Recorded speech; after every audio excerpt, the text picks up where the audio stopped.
Hello everyone. Oh, let's see here.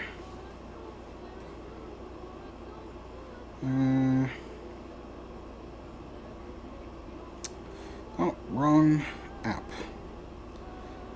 Where's my channel? Tea time. Yes, yes.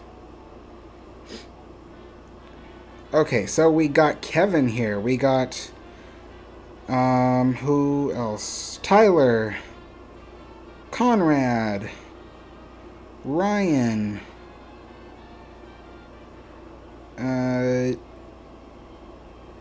Daniel. Hello, Titanic historian. Okay, so I forgot to set this. Sorry, it's been kind of a hectic day. I didn't even have time to like put. I have like a seat cushion that I put that raises me up higher because this is my kitchen counter, and my kitchen counter is not table height; it's counter height, and I don't have a bar stool to sit on, so you know the counter's like up to my chest. So it's just been really hectic because I don't know if you can tell, but behind me the layout is under further construction, so the apartment is a complete mess with supplies and everything. I've had to open up all the boxes that were underneath the table to get out all my equipment and all my supplies for working on the thing. So the apartment is just a complete disaster. So, yeah, let's go ahead and start brewing tea.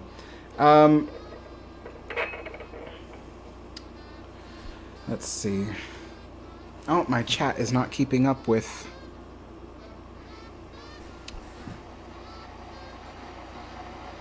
Daniel says, what tea is it today? Today it is Lady Grey tea.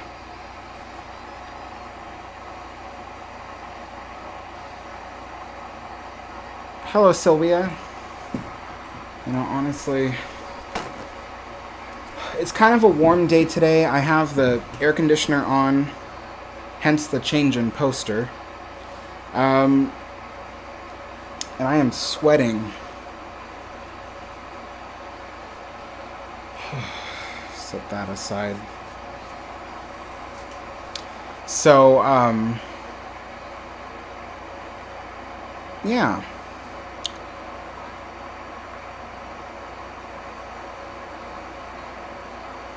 Hello. Just 22 people watching. Something's been happening. This, all of September was a really bad month for the channel. Like, it's just all my viewership just dropped, you know, and even my live streams have kind of been reflecting that. People haven't been showing up to the live streams. Daniel says, hey Alex, what was the smallest ocean liner ever built that could still battle rough seas? I mean, that definition is really broad. I mean, yeah. I mean, the first ocean liner ever, or the first steamship ocean liner, I should say, first steamship ocean liner ever created that actually ran a regular service was the SS William. Oh, what is it called? I was doing something about it 2 days ago. I don't remember the name. It starts with William. So, and that one was 1833, the first steamship ocean liner. So, yeah, I mean, it did fine. I mean, it you know, the bigger the ocean liner, the better, because the smoother the ride will be. So, yeah, the definition's just a really broad definition.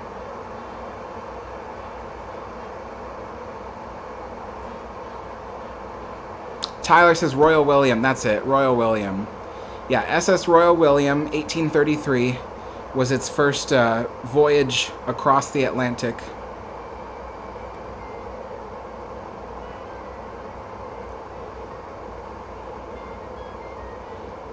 Oh, gosh. One of the things I hate is like getting out of the shower and like minutes later I'm sweating again. I hate that sensation. It's been so warm today and humid. Because where I live up north in the forests, but there's lots of like, you know, ponds and lakes and rivers, and so it's just very humid all the time.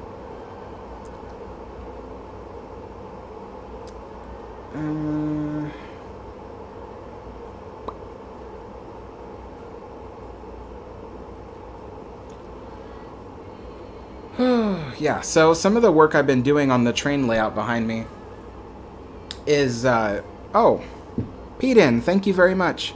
Thank you for your channel. This evening I just want to make a contribution in memory of the crew of HMS Curaçao, sunk 80 years ago today, October 2nd, 1942, while escorting Queen Mary. That's right, today is the anniversary of the sinking of Curaçao. Wow.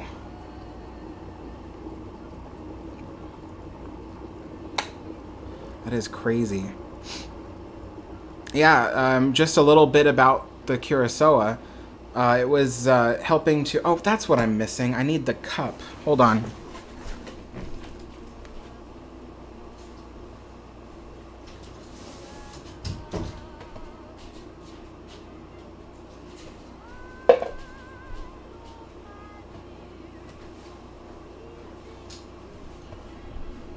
Okay.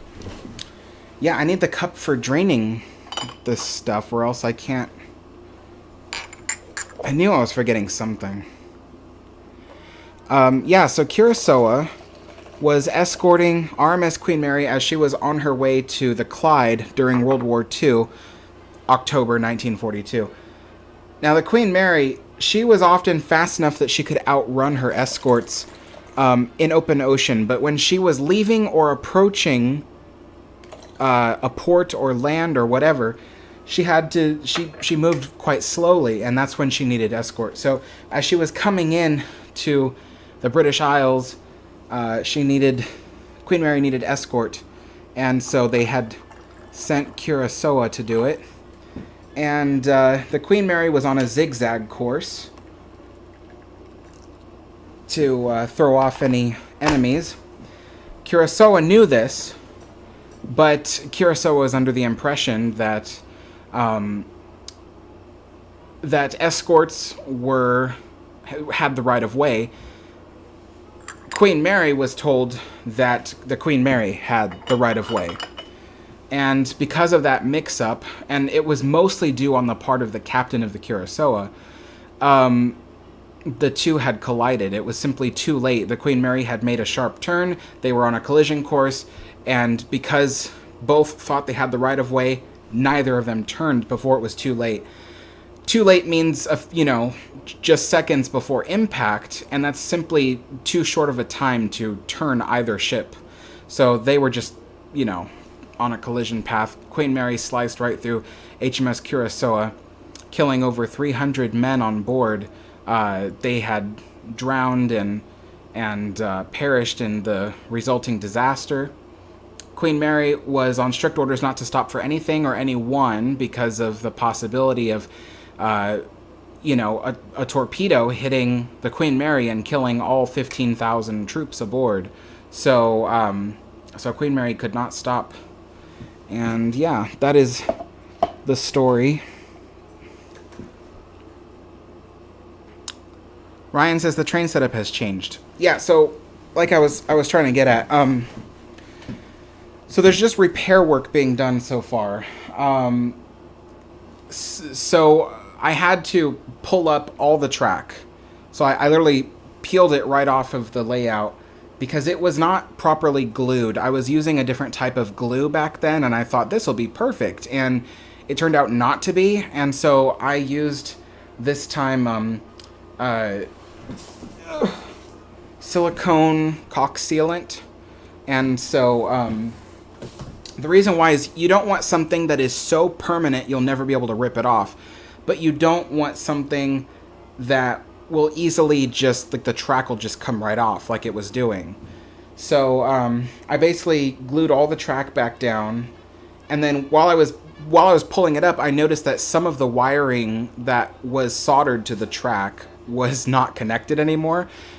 Which, if it had, if something had happened, it could have short circuited. So I made sure to resolder all the wiring back together, then glued the whole thing down, and then I was working on. You can't see it, but there were separations here between the pieces of foam. So there's a piece of foam here and a piece of foam here, and they were separated by a seam. I went in with spackling and filled in all those seams, because the next step is to do landscaping, and you don't want your landscaping supplies just to go like right through the seams, and you don't want your landscape to look like it has a seam through it. The earth rarely has a perfectly straight seam right through the center. So so that was some things I did. Yes, I did video that. I time-lapsed it. I did not do a live stream on my second channel like I said I would, because the repair work was done so late at night, and I didn't know how long it was going to take, and frankly, I was going to be doing so much moving around, I did not want to have to deal with a live stream while I was doing that. It was already tough enough that I had to film a time-lapse. So yeah, but the second channel, which is called Alex Adner, spelled Adner, that is where I will be doing live streaming as I work on different projects for this thing. I was hoping to do one today, to do like a project today, but I was just really busy. I just didn't have time. Maybe tomorrow, Monday, maybe I'll have time to work on something. I know one of the things I really want to work on is I've had the supplies to build a water tower for the railroad, and I've just never built it yet. And so I can do that. It's going to be designed from scratch. Like, I'm literally going to draw the blueprints and then cut all the wood out and everything. I was going to build a snow shed. I was telling you guys on the last live stream about the snow shed that was going to act as a tunnel on the other side of the layout. But I'm waiting for a metal primer, because I have these little corrugated roofs I could use for it. But the roofs are shiny aluminum. They need to be primed, or else I can't paint them. And so I'm waiting for the primer to come in. The primer I ordered a week ago. It's supposed to arrive just 2 days later. Never did. So, yes, I am sitting lower. That's, again, because I normally have like a booster seat I put in here, because these are my kitchen countertops. They're higher than a table. So I usually put like a booster seat here, and I sit on top of that. But I forgot to bring that out, and it was time for the live stream to start, so I just didn't do it. Let's go ahead and turn this on. Empty out some of that. This is going to be emptied out entirely.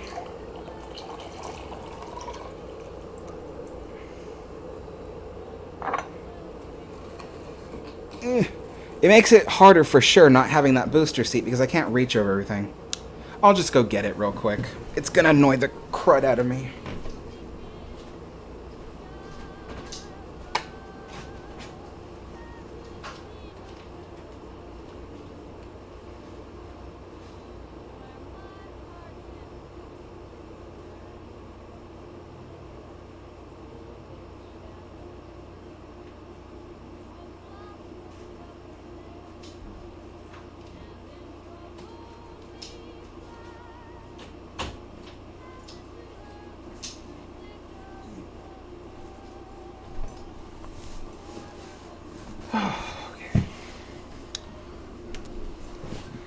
There we go.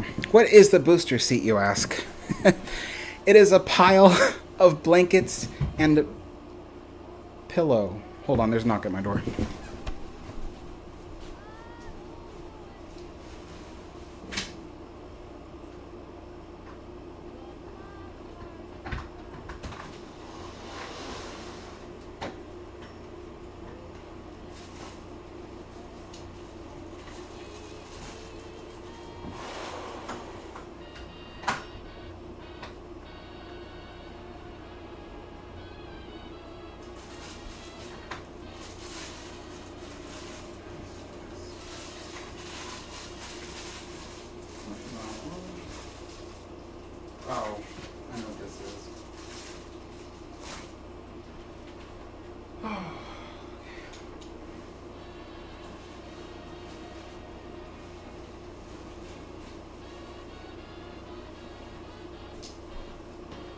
Okay. So I I got an Amazon order for like some masking tape for the tracks, because when I do painting I need to tape all the tracks so I don't get paint all over them. You won't believe this. So actually, yeah. You won't believe this. So I opened the door because the Amazon person dropped off the bag. I open the door and I walk through a spider web and I'm like, oh god, I hate that, right? But whatever. I bend over to pick up the bag. As I bend over, something lands on my arm, like right here. And I look, and it's a giant spider. Like, it is like 1.5 inches across. And I was paralyzed with fear. That's why I didn't scream, but I could have screamed. I swear to God, it would have been like the loudest, like, feminine scream you would have ever heard. And but thankfully the spider did not like my arm, so he like jumped right off and onto the floor, and he's outside, thankfully. But my lord, my lord, yeah, that was. You know what I'm gonna do, actually, to prevent spiders from coming into my apartment? I actually spray the door frame and this door frame with bleach, because it prevents any bugs from wanting to crawl in. And I'm going to do that right now because I haven't done that in a couple months. And I do not want that spider coming in. That is a huge spider.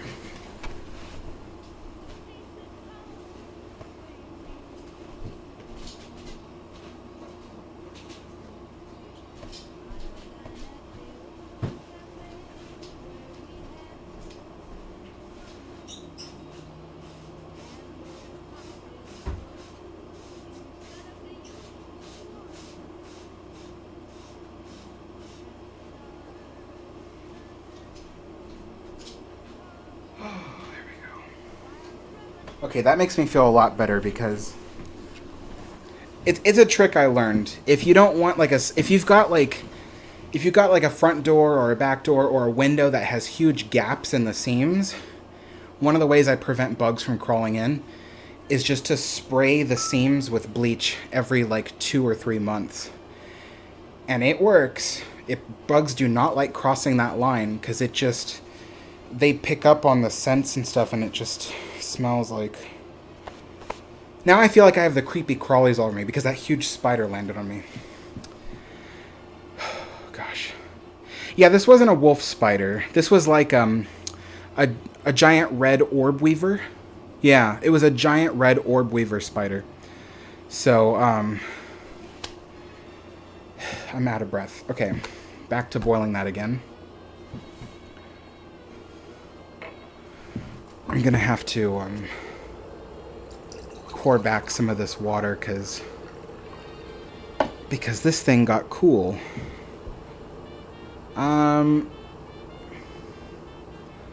Always have some Baygon at the ready. I haven't heard of that, actually. Okay, that's hot. That's still pretty warm.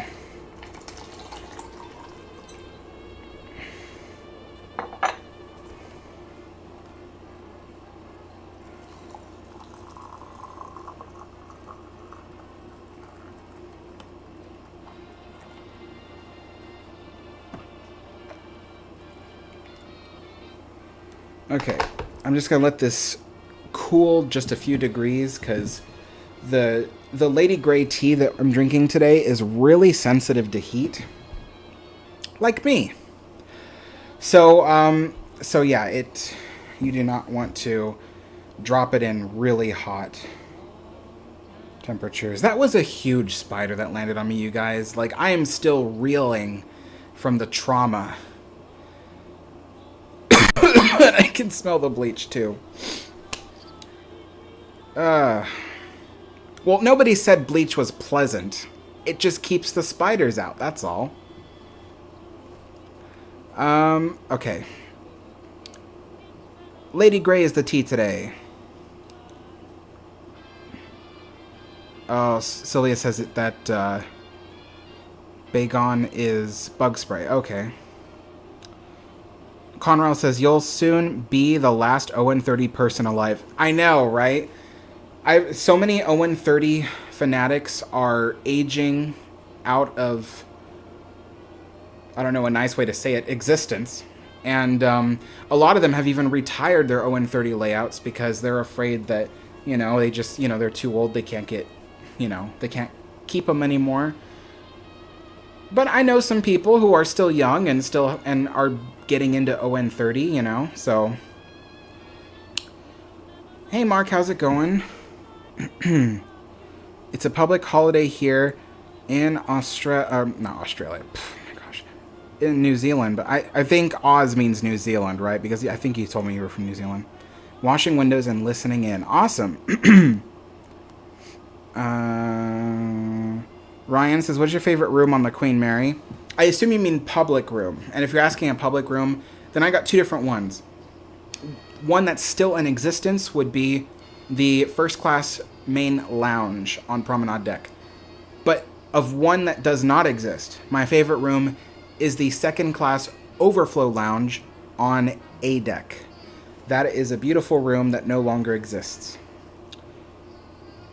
Cillian says, take your jacket off, Alex. You have 3 layers. No wonder you're sweating.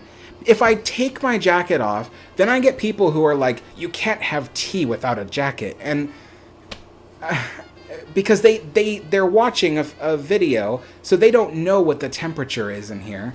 And it's not an unbearable temperature. It's just, you've seen me like the beginning of the live stream. I've been getting up and down and doing stuff. So as soon as I, oh, that's still really hot. It's fine. 4:27. So this is 3 minutes. So 4:30. Yeah, this Lady Grey tea doesn't brew for that long. For like all the other teas, I do 2.5 teaspoons for this teapot. But for the Lady Grey, you can't do that. It has to be a little bit less. So I do 2 teaspoons for the Lady Grey for this teapot. And then it brews for 3 minutes instead of 5 like I do for the others. It's just because it's a delicate tea. It can't brew at too high a temperature. It can't be brewed at too high a concentration. And it can't be brewed for too long of a time. It's crazy. Granny Gaming says, are you eating just bread? No. This is pumpkin bread.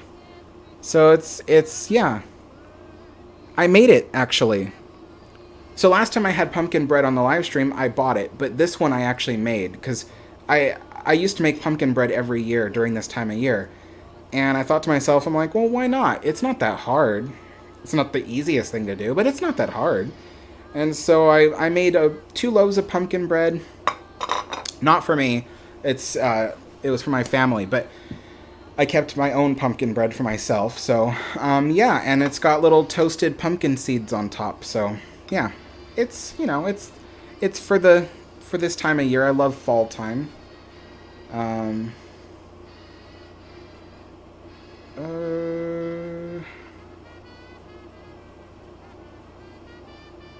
Adelphi, that sounds really scary.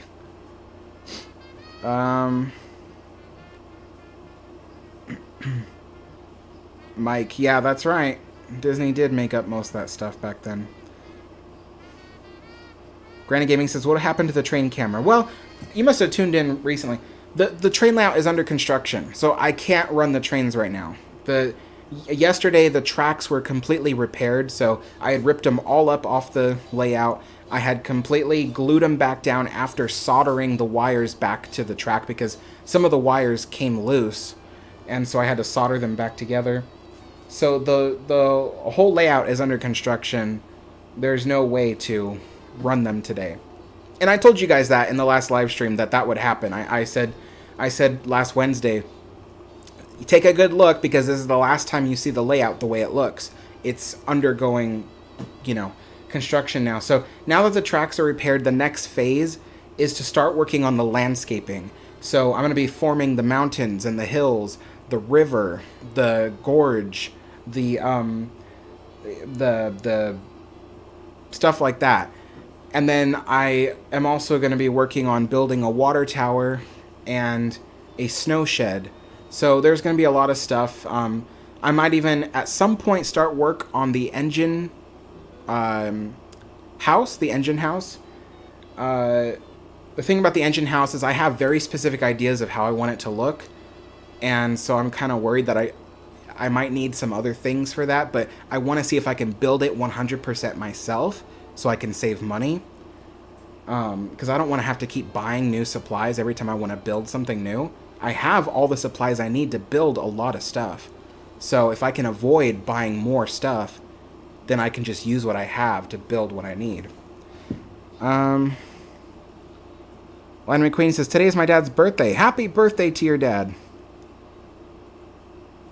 Granny Gaming says, why are you changing the layout? I'm not changing it. The layout is unfinished. The reason why it's white is because it hasn't been painted, it hasn't been landscaped, there's nothing on it. So the way the layout looks is never how it's meant to look. It's been unfinished all this time. I started work on the layout 2 years ago. Little over 2 years ago. I want to say 2.5 to almost 3 years ago I started this layout. And all this time it's been unfinished. So I'm not changing it. I'm continuing to complete it. Yeah. So, but these train layouts, unless you're a rich person, then these things take a whole lifetime to build. Like, you're never done with it. So, so that's the thing. That's why people ask me, they're like, oh, when are you going to work on it? When are you going to work on it? And it's like, it takes a lifetime to build these things. Because, you know, it takes a lot of money, a lot of investment, and a lot of time. So, it was like 2 days of solid repair work going on, because there was a lot of stuff to repair that was broken that I was just patching it up to make sure that the trains were running for the live streams, but really it's undergoing the repairs it needs right now. So yeah. Oh, it is long past time to remove the tea.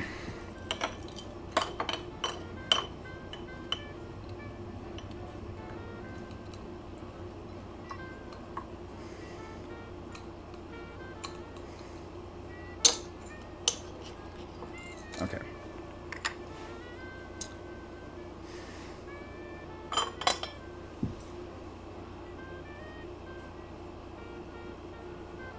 Jeffrey says, hi, Alex. Any ideas on what they're going to do with Tarzan's treehouse? Yeah.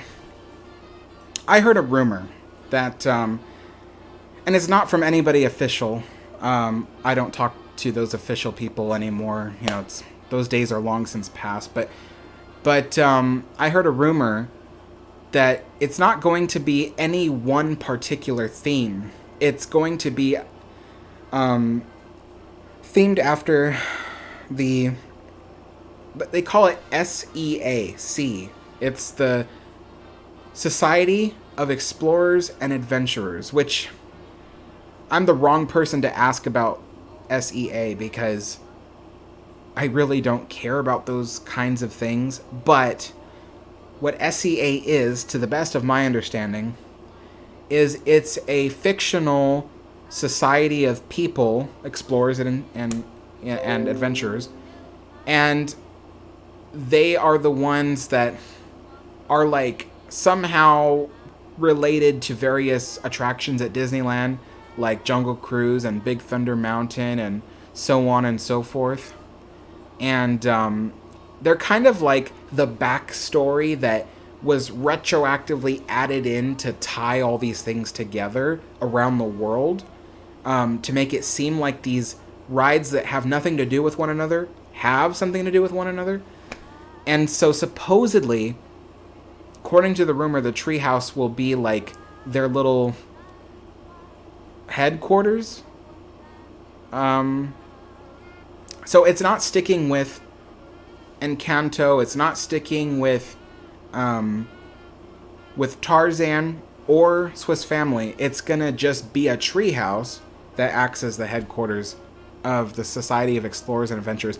That's just an unconfirmed rumor that I heard, but it makes a lot of sense because right now there's no demand for Tarzan, there's no demand for Swiss Family Robinson, and there's no demand for Encanto as a treehouse.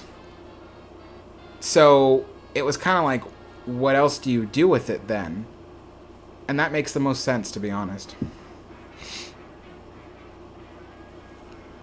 Okay, time to pour the tea.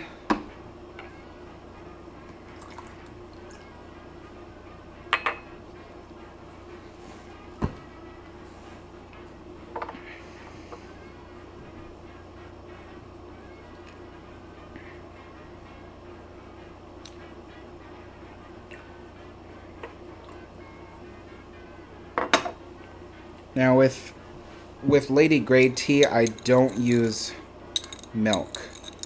It just dulls the flavor. It's a really... The tea is a really subtle flavor, so you certainly don't want to add milk to the Lady Grey. So I just drink it as is, with some sugar, of course, but not too much. Okay, so let's get to more.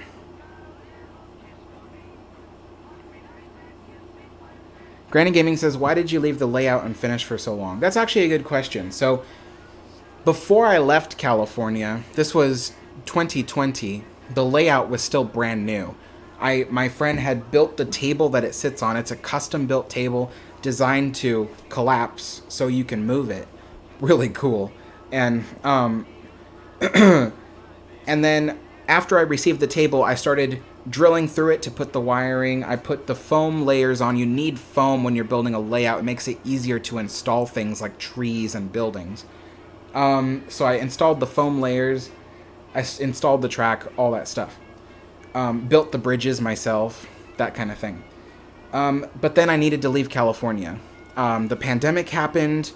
The business I had owned was closing. Disneyland Park was closing, so there was no vlogs to do, and my income had dried up, essentially, and so I needed to move. I needed to go somewhere where I can afford to live, and, you know, that chapter of my life had abruptly ended because of the pandemic. So I had to put everything on the layout away, and then transport it all the way up here, you know, like 1,100 miles up here to Portland, Oregon. And I was staying with my sister and her husband.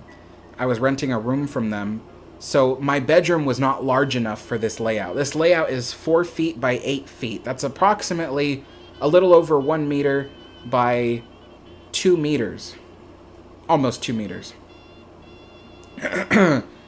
And so, yeah, I didn't have room in my bedroom for this at all. It is huge. It's bigger than, like, well, in some aspects, it's bigger than my bed. And so, because there was nowhere to put it, it had to stay in the garage, completely unusable. And the garage is in a separate building, so I couldn't just walk down there every day and continue working on it. And especially since where we live is a really safe area, but we still have people that break into people's garages. Like right now, a lot of the residents are installing padlocks on their garages because there's someone that's been coming in and breaking into all of them. So, and the person actually broke into our garage, stole some of my power tools. They weren't interested in the flat screen TV that was in the garage. They wanted the power tools. So, crazy stuff like that's been stolen. So, yeah, so it was a good thing I didn't take anything out of the boxes because I don't know what the person wanted, but I didn't want them to have my expensive trains. Like, these things are expensive. So, yeah, so I lived at my sister's apartment for almost 2 years. So, for that reason, I couldn't work on the train layout. Finally, when I got my own studio earlier this year in February, I had the space to put the train layout. And all this time, I haven't had the time to work on it. Because I literally spend every waking hour of every single day working on content for this channel. So please watch the videos. So I spend every waking hour of every waking day working on videos for this channel. So I haven't had the time to work on this. And there were some supplies I needed to buy that were kind of hindering my ability to finish working on it. But there were people who donated specifically to that. They were like, here's some money, so you can buy those supplies. And so I used that money and I bought the special like stuff I needed. I needed spackle for the seams. I needed the silicone sealant to do the glue down the tracks. I needed the painter's tape, at one point I needed the super glue for fixing the bridges just to get the layout working. So that was something someone donated towards. I had a lot of stuff, like a lot of like little things needed to be bought. And right now I'm waiting on metal primer because I have some things made of metal that I need to paint. But you can't paint them because they're so smooth and metal. You need a primer first. So I've been waiting on a metal primer to come in. So things like that. That's why it's taken this long to even continue working on it. But now work is continuing on it. So that's why there's no train cam today. This construction is ongoing.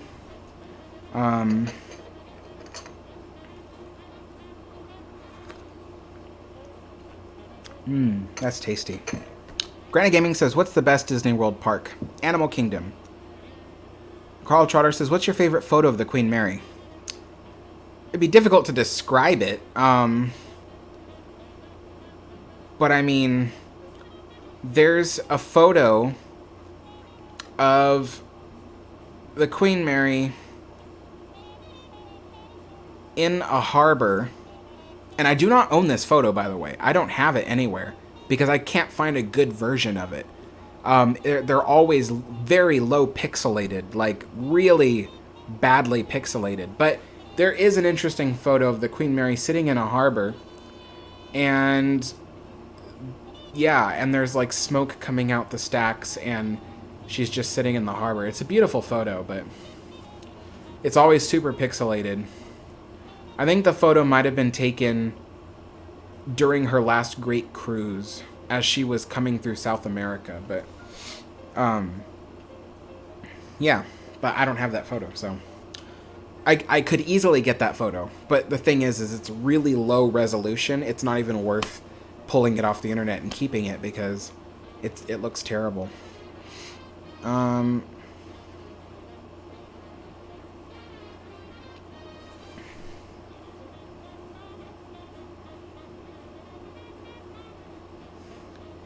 Cunard White Starline says, "Hi Alex, I love your videos." Oh, thank you so much. I hope people like my videos. I work really hard on them. Like my Spruce Goose video, I worked so hard on that video. It only has like 600 views, and compared to like the thousands I usually get from like a single day of views, I feel like YouTube is just, they're doing something right now. Like this month has been really bad. YouTube is just like sabotaging my channel. Eliyahu says, what is the bread you have? This is pumpkin bread. So this is a seasonal pumpkin bread. It's sweet and soft. So yeah. I made it myself. I made it last night.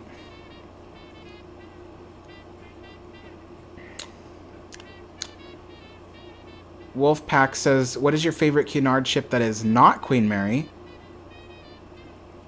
My favorite ship that is not Queen Mary is the Queen Elizabeth. And then RMS Mauretania. Yeah. Ryan says 1906 Mauretania or 1938 Mauretania. I like 1906 Mauretania.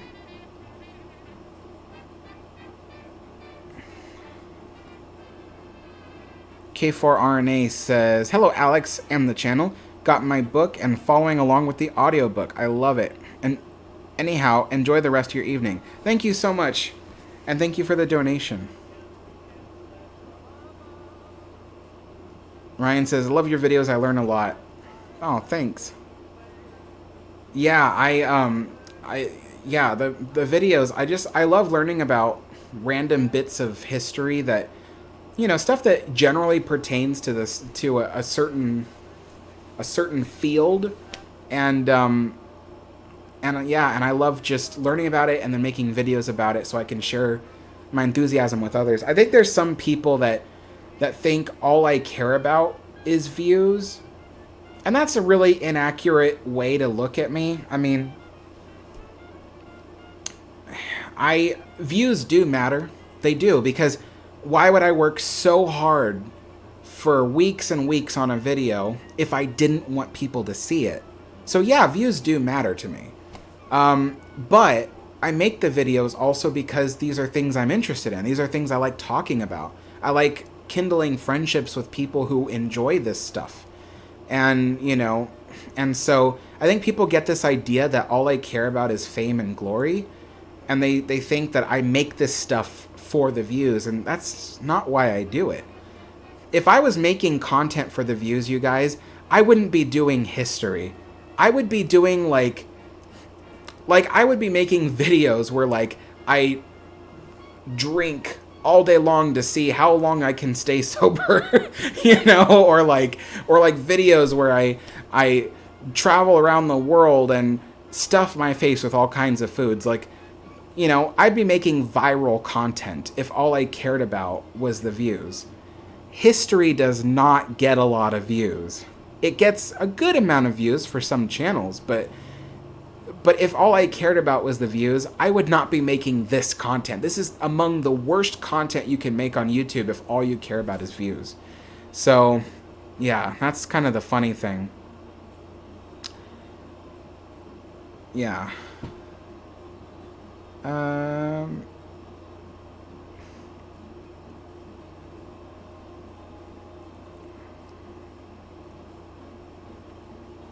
Tyler says, I will watch your Spruce Goose video after this stream.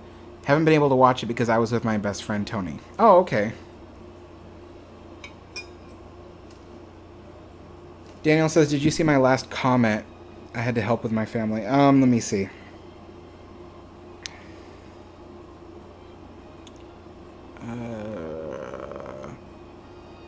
Oh, here we go.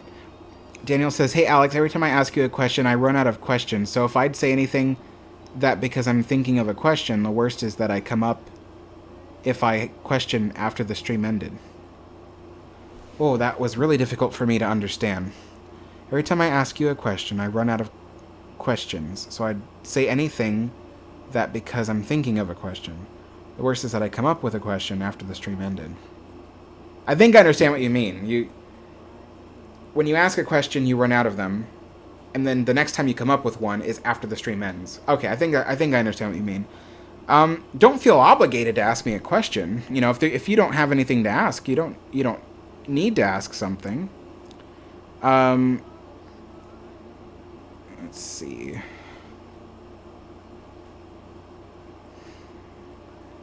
Cunard says, Queen of the Queens has a picture of Queen Mary in heavy seas. Is that the same one that is your favorite?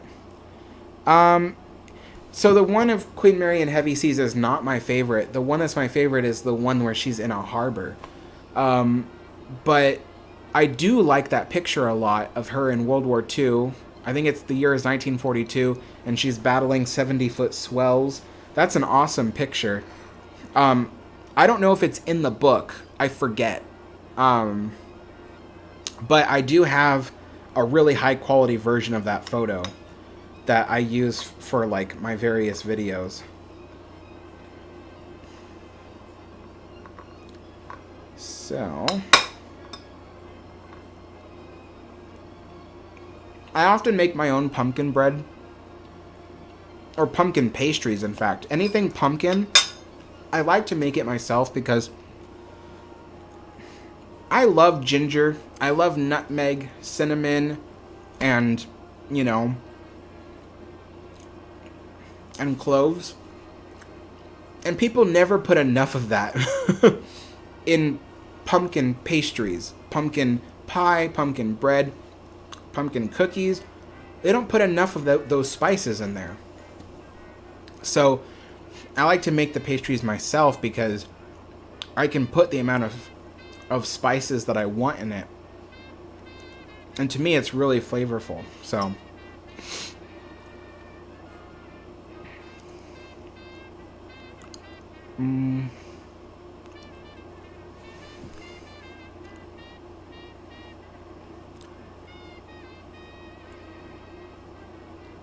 Ryan says, have you been to Lily Bell Train in California?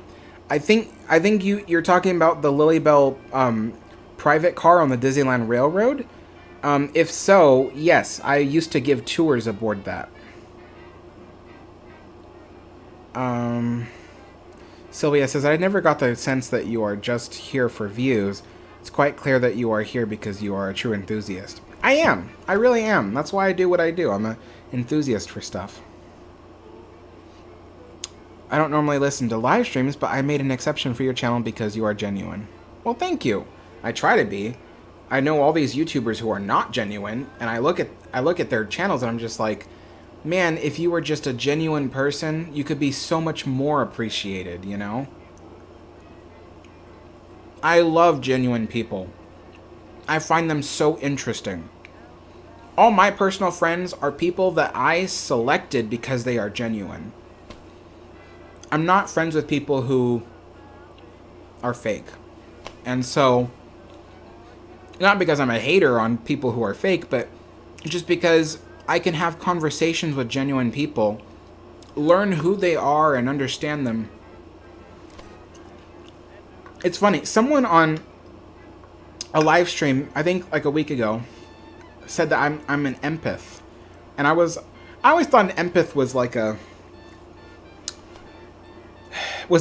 psychic medium. And so I was like, well, I'm not a psychic medium. But when I actually looked it up, there is a psychological definition for someone who displays certain personality traits. And a lot of my personality traits highly align with an empath, of the scientific sense, not the supernatural sense. I am not a... I don't talk to ghosts. I don't have that ability. It'd be cool if I did, though. But yeah, so as an empath, one of the interesting things that I read was that empaths like to associate with really genuine, honest people. They like to understand people at a really intimate depth. You know, they will dive deep into someone's life to understand them better. And that describes me perfectly. Ask any of my friends. I ask them a lot of really personal details about who they are as a person, their character.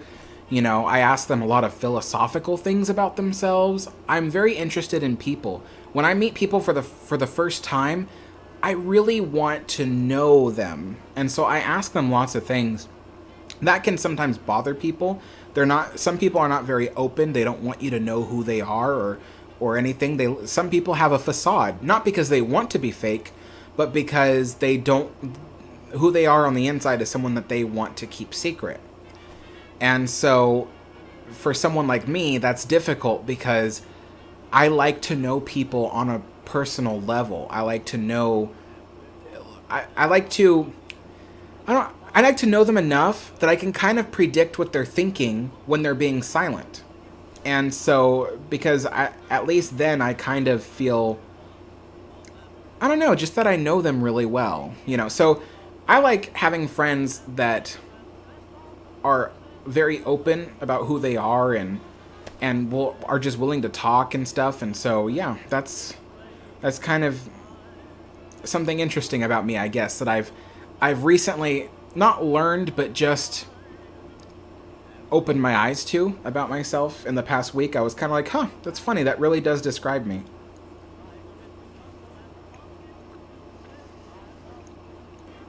Mike says, soon it will be eggnog season. Yes, I know. Some people, you either hate it or you love it. I love eggnog. My mom used to make eggnog every year, and I always loved it when she made it. Although, I will say, consistently, my mom always overcooked the eggnog. But I didn't know that you could make it any other way at home. So when I went to culinary school and they were like, okay, this is how you make like a custard and blah, blah, which is the same thing as an eggnog is basically a drinkable custard.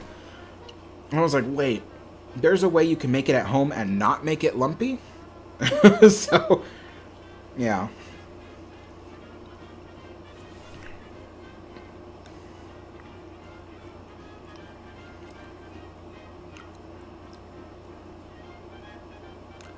Conrad says is that there's a unique photo of Queen Mary in Acapulco Bay. I forget in which book it is. Have you ever seen it? That might have been the picture I'm talking about, but I can't picture it in my head. Like, I can't imagine the one you're describing because I don't recall. But that might be the one I'm describing, is a picture of her in Acapulco Bay. Deshawn says, what are your thoughts on America Sings? I thought it was a great show. And every year, if you tune into my channel on 4th of July, I do a live stream of the America Sings show.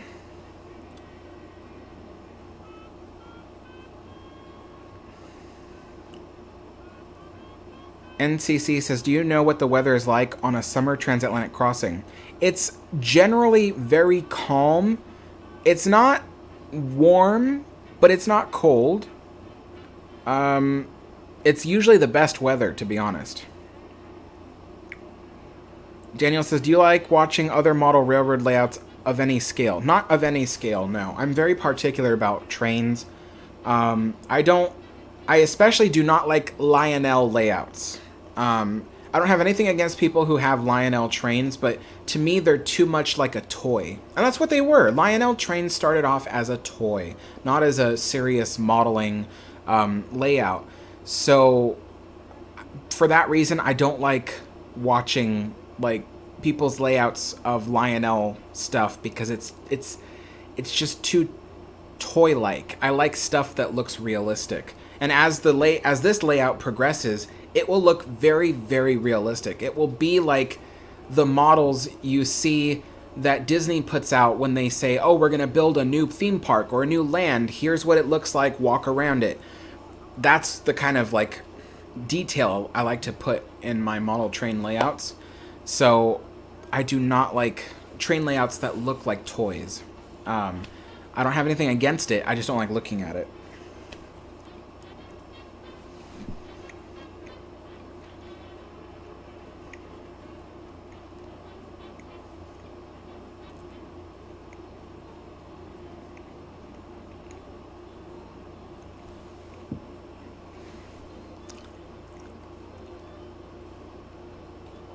Rotopia says the Flying Scotsman was in San Francisco. Am I thinking about the same Flying Scotsman?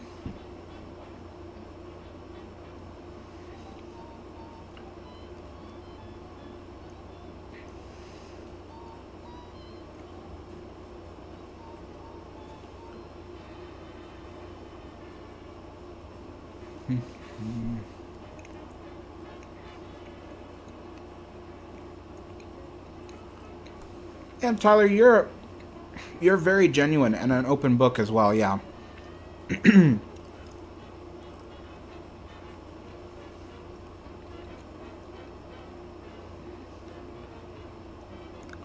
Celia says, can I ask what heritage you are? Yeah, I am a great big mix.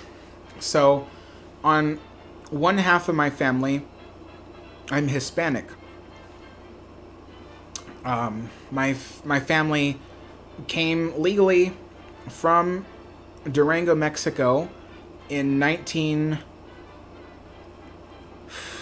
think the first year was 1911. No. It was 1914. So 1914, the first member of my family came over from Durango, Mexico. And then from there, we've had several generations of people born in the United States. In fact, my great-great-grandfather, his first job was as a mechanic in Los Angeles. He repaired cars. So that was interesting because when I learned about him, I was like, his life had nothing to do with being a mechanic, but that's what he did when he came to Los Angeles. So on my dad's side of the family, we're Hispanic, and on my mother's side of the family, it's a great big mix of, they all are from the American South, but heritage-wise, they come from both Ireland and England. So part of the family comes from England, part of the family comes from Ireland. And yeah, and they came early 1800s to the United States. Early to late 1800s. I still don't know for sure when, but sometime in the 1800s, they came to the United States, and they were in the Deep South since then. And to this day, a lot of my mother's side of the family still lives in the South. I don't really talk to them. I don't know them very well. But yeah, so I got to meet a lot of them when I was a little kid, but that was about it. But yeah, so lots of different mixes there. I'm trying to think. Yeah.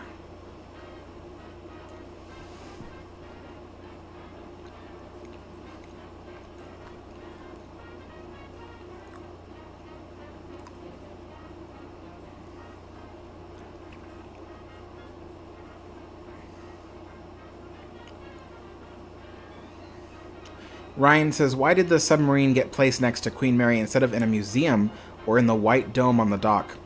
Well, at the time, I think the easiest way to display the submarine was to put it in the lagoon that the Queen Mary sits in. The reason why is because that rock breakwater prevents any of the harsh movement of the bay.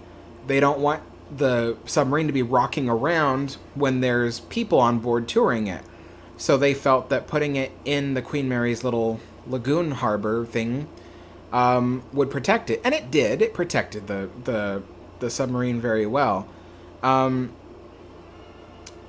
why didn't it end up in a museum? Well, I don't know the history very well. All I know is that there was a private company that purchased it from a museum, and that private company brought it to Long Beach.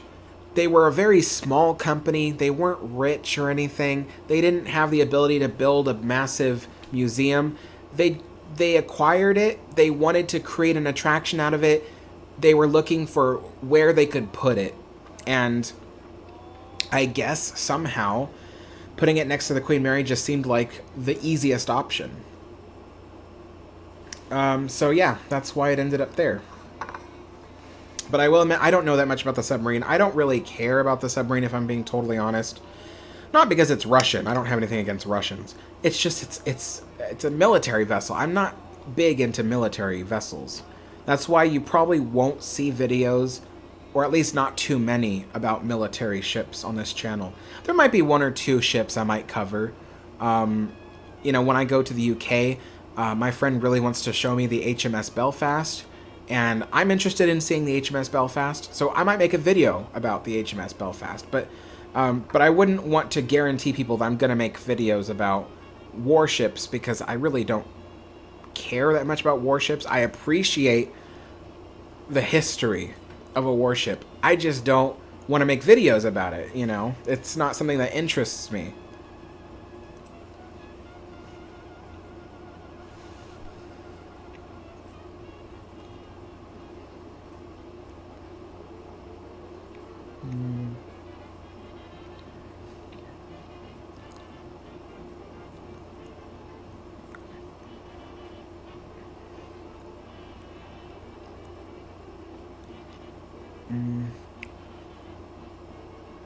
That's pretty cool, Daniel. Yeah, I love eggnog. Pacific says, what do you think of British trains? I personally like British stuff over American stuff despite being based in the US.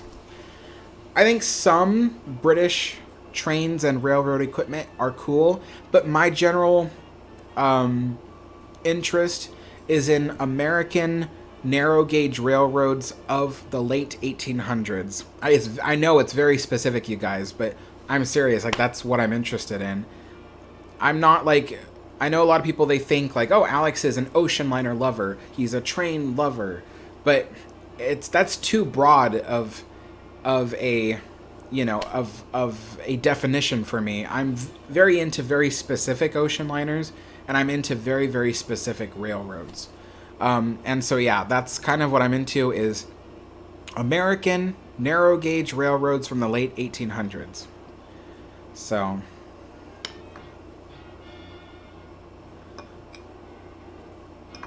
yeah, this pumpkin bread is really good.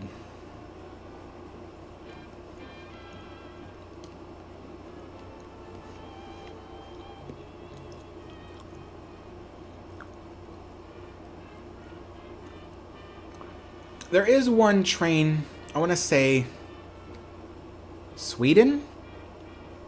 It's a locomotive.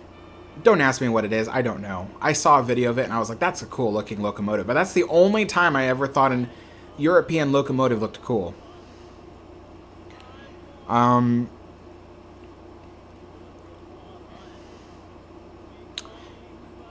Hey Alex, what's your favorite thing about ocean liners and Disney? I suppose it's... The thing about ocean liners is that they're so beautiful. They have all this beautiful craftsmanship, and yet they're these tough, like, no nonsense kind of ships. Like, they're not like cruise ships at all. They are built tough, designed to ride out the craziest storms, and yet be extremely luxurious at the same time. That in itself is like a contradiction. Their ocean liners kind of remind me of warships to a certain degree, with a combination of the lap of luxury. It's the most amazing combination. That's why I'm interested in them. And cruise ships, I'm not interested, because they're just giant floating RVs, you know, that are designed to be like luxury party buses. Just doesn't interest me. But yeah, ocean liners do interest me.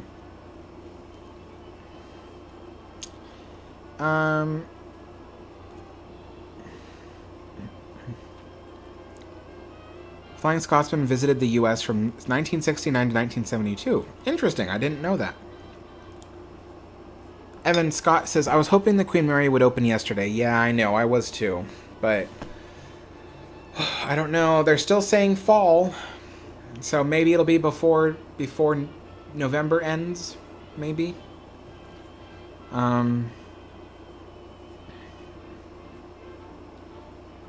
Empire of Waterloo says, hi Alex, do you know about the Mouse That Roared movie and which ocean liner it features? No, I've never heard of that movie.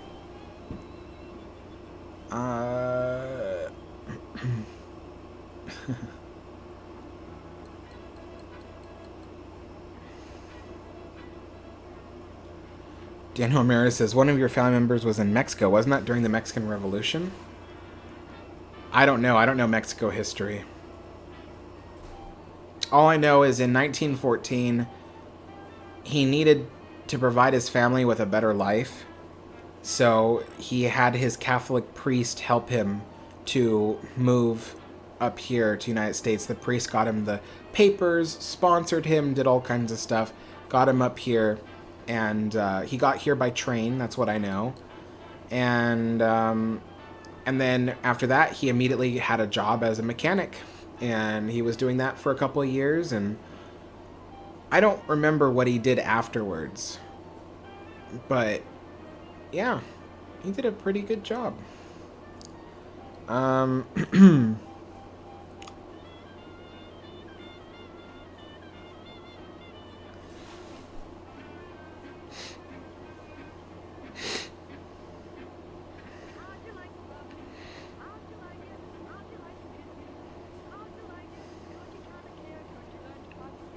Robert says, ever thought about doing videos of the Transnational Railroad?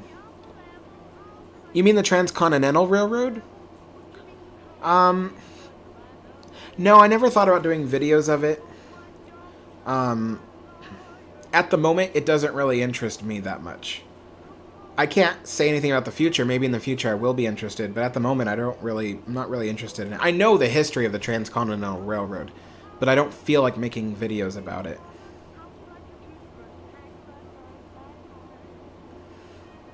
Adelphi says, I wonder how they got permission to put it there. I'm thinking you mean the submarine near the Queen Mary. Well, I mean, obviously they had to approach the city about it because that's city property. So, you know, the city must have thought it was a good idea at the time.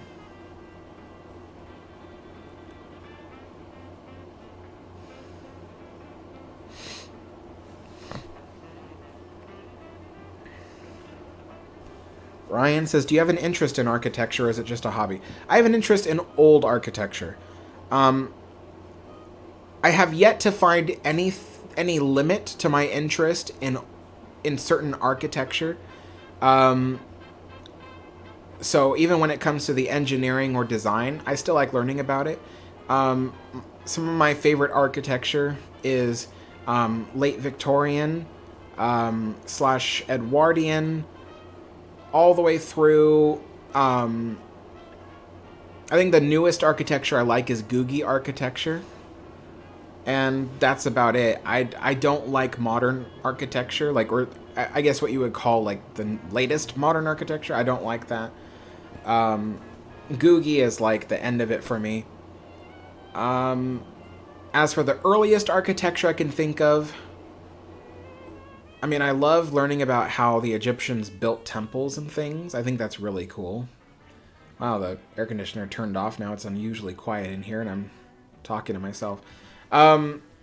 Yeah, so I do love architecture. I love learning almost everything about it, how it was done, what its uses were. I mean, one of my favorite things about Victorian architecture is to learn all the little details about how, like, houses and homes and things like that were designed to cool down in hot summers, but yet retain heat in winter and things like that. I mean, granted, it's all antiquated engineering now, and we have better ways of doing things, but back then, how they dealt with that kind of thing. So yeah, I have a vested interest in architecture, and I try in my videos to talk about architecture when I can, because, you know, I just love learning about it.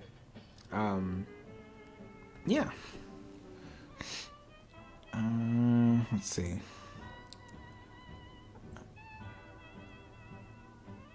K4RNA says, do you have any kosher tea items from the Queens? Yes. So, I don't have the, So I have, normally you see two plates here, right? There's this big one, which I usually have sandwiches on. And then there's a slightly smaller one, which I usually keep, like, the little tea biscuits and stuff on. Well, I have one just like that, but it's sitting on a shelf way over there, and it's a kosher plate. And it says meat on it. And so I don't use that plate because I don't want to violate any, like, kosher laws by using the plate for the wrong thing. I know that no one's here to wave their finger at me, but I still feel like if I ever use that plate, it should be for its intended purpose. Again, even though no one's watching, I mean, heck, you know, tomorrow I could have, like, you know, a milk-based product on that plate, and nobody would be the wiser, but I would be. I would feel bad using that plate for the wrong reason. So I don't use the plate at all. I have it on display. I have a shelf of, like, Queen Mary antique items and stuff like that, and I keep it on display. It was the first plate or anything I ever bought. So before I bought this whole tea set, I bought that plate, and I thought that was going to be the end of it. In fact, that was the first Queen Mary item of any kind I ever bought. I found it on eBay. It was $20, which was surprising. And I thought, that's cool. You know, like, it's a kosher plate. I'm not Jewish. I don't really know anybody that is. But still, I thought it was a cool little artifact. And so I was like, I'm going to buy that. I'm going to display it. And I thought that would be the end of it. $20, that's the last thing I ever buy Queen Mary. Hundreds of dollars later, here I am. Oh, God.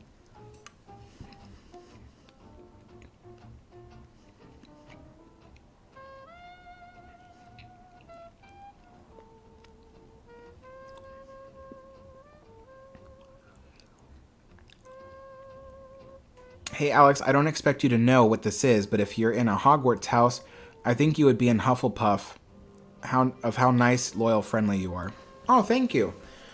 Actually, yeah, I've done quite a few of those online tests to see what house you would be put in. Each time I'm put in Hufflepuff. So, I must have done those tests maybe 3 times, and each time I land in Hufflepuff.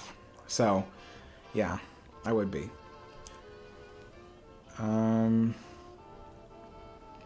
lot of people don't know this, but I do like Harry Potter stuff. I'm not a fan. Like, I couldn't tell you anything about the series very well, but I like watching the movies a lot. In fact, right now, I'm going through with my friend. We're going through the whole series again, watching the whole videos, and we're on... The next video we're watching is the 4th one, so I don't know when he's available to watch the 4th one, but yeah, so we're on the series again. Little Gamer says, do you like animatronics? Yes. I like Disney animatronics. Not just any animatronic. Again, I'm always very specific. Like, I'm never just generally into something. I'm always very specifically into specific things. And so, of animatronics, I love learning about old Disney animatronics, especially hydraulic ones. I'm not a big fan of fully electronic animatronics. Those kind of move weird, they look weird, I don't like them that much. But hydraulic animatronics, especially from Walt Disney's era, I love learning about them. And yeah, so, but yeah. But if you're asking me about, like, animatronics from, like, Chuck E. Cheese or Bullwinkles, I don't really care.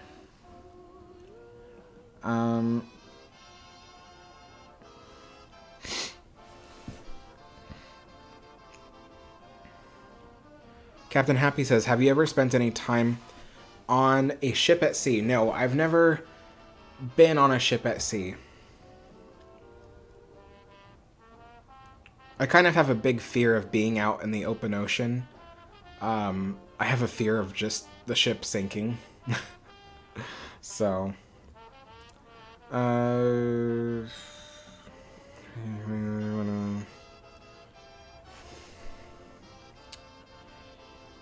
Robert misspelled what? I don't see Robert's. Oh, I see, okay.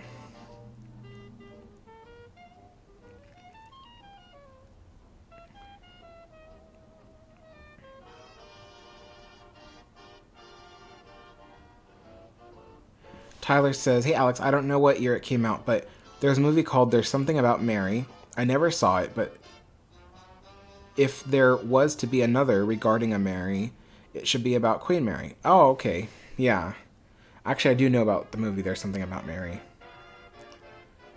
Daniel says, hey Alex, is Queen Mary vulnerable to earthquakes or worse comes to worse, tsunamis? No.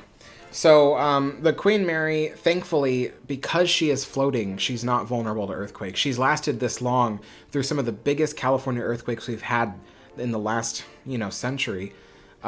She survived all this time because she's floating.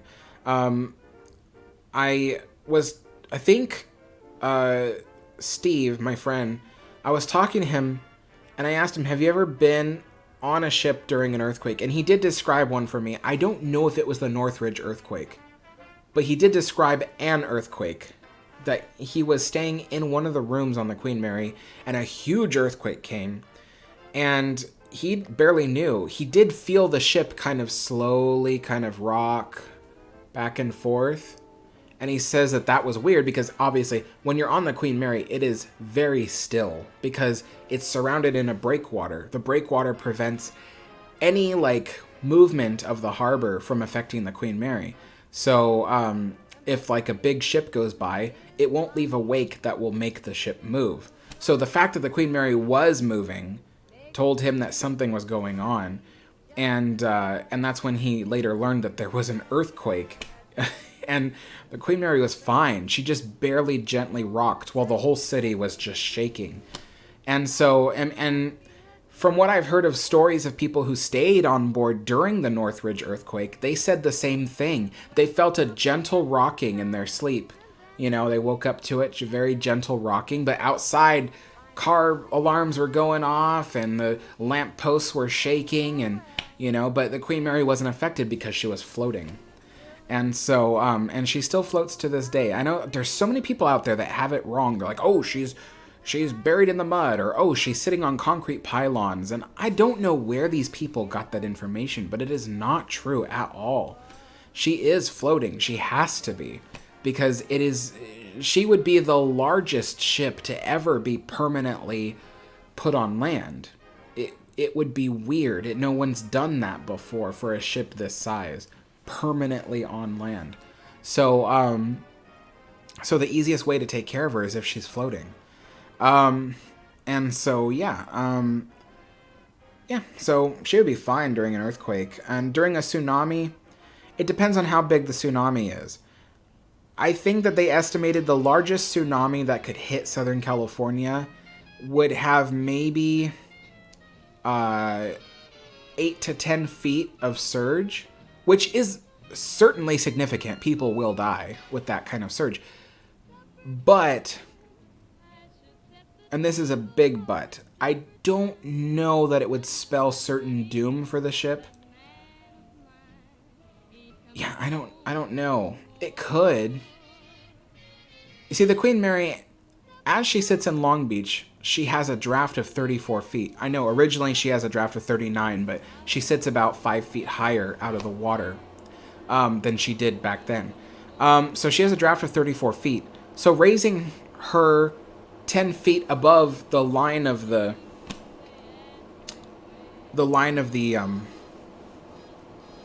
breakwater still isn't enough. She would still have 24 feet of hull that couldn't go past the breakwater. Would she be scratched up if the cables broke? Yeah, but that's if the cables broke. I'm really not sure a tsunami would hurt the ship at all. It would have to be a big one. It would have to be like a 15 to 20 foot surge of tsunami. And that is not believed to be able to hit Southern California.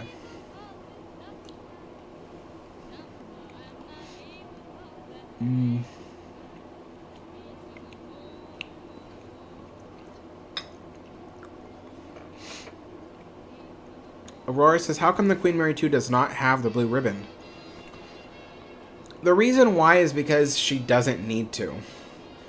The day of competing with other ocean liners to cross the Atlantic and get as many people across the sea in a timely manner as possible, those days are long over. People don't use ocean liners to get across the ocean anymore. They use airplanes. So when they built Queen Mary 2, heck, even when they built the QE2, they did not need to build a super fast ship because there's no one to compete against. And the blue ribbon means nothing anymore. So it really didn't matter. Even in 1969 when they built the QE2, or when they released when the QE2 went in service, it didn't matter. And to this day, it doesn't matter. And it takes a lot of effort to build a ship that can surpass the speed of the SS United States. A lot of effort, even by today's standards. That whatever ship is built to surpass the speed of the SS United States would have to be a real gas guzzler. And there's no point in spending all that money on all that extra power if you'll never ever need it. And believe me, the Queen Mary 2 has never needed her full power. Queen Mary 2's full power, Queen Mary 2, at Queen Mary 2's full power, she can achieve a little over 30 knots, which is fast for a ship of her size, for certain. But she's never needed to go at that speed. So even today, she crosses the Atlantic in exactly 7 days. Now, if she was at full speed, she could cross in just under 4 days. No, just a little over 4 days. Yeah, sorry, I'm getting all mixed up. If she was at full speed all the way across the Atlantic, she could cross it in a little over 4 days. She would be making the same amount of speed as her predecessor, Queen Mary. And she could, and she used to. But in recent decades, Cunard decided there's no reason to race her across the Atlantic. People want to stay on the ship for a week. So now she only goes at about 24, 25 knots, and she takes exactly 7 days to get across the ocean because that's all they really need from her. So there is no need to build a ship as fast as the SS United States.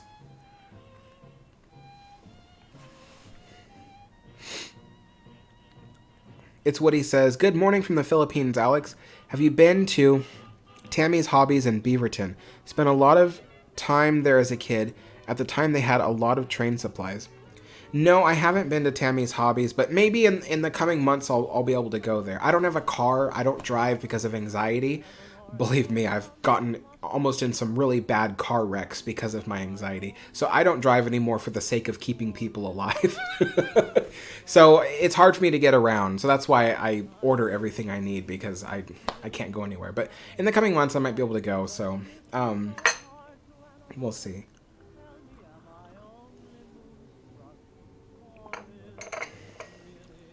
Sad with Books says, hey Alex, do you know when your next live stream is? Generally speaking, I do tea times on Wednesdays and Sundays. I usually keep to that schedule, unless something goes wrong and I can't make it. But usually Wednesdays, Sundays are tea times.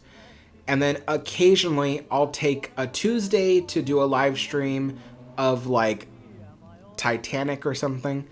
And occasionally I'll do a Saturday live stream with my friend Steve where we talk about like various areas aboard the Queen Mary. That one's kind of like a podcast, but with visuals.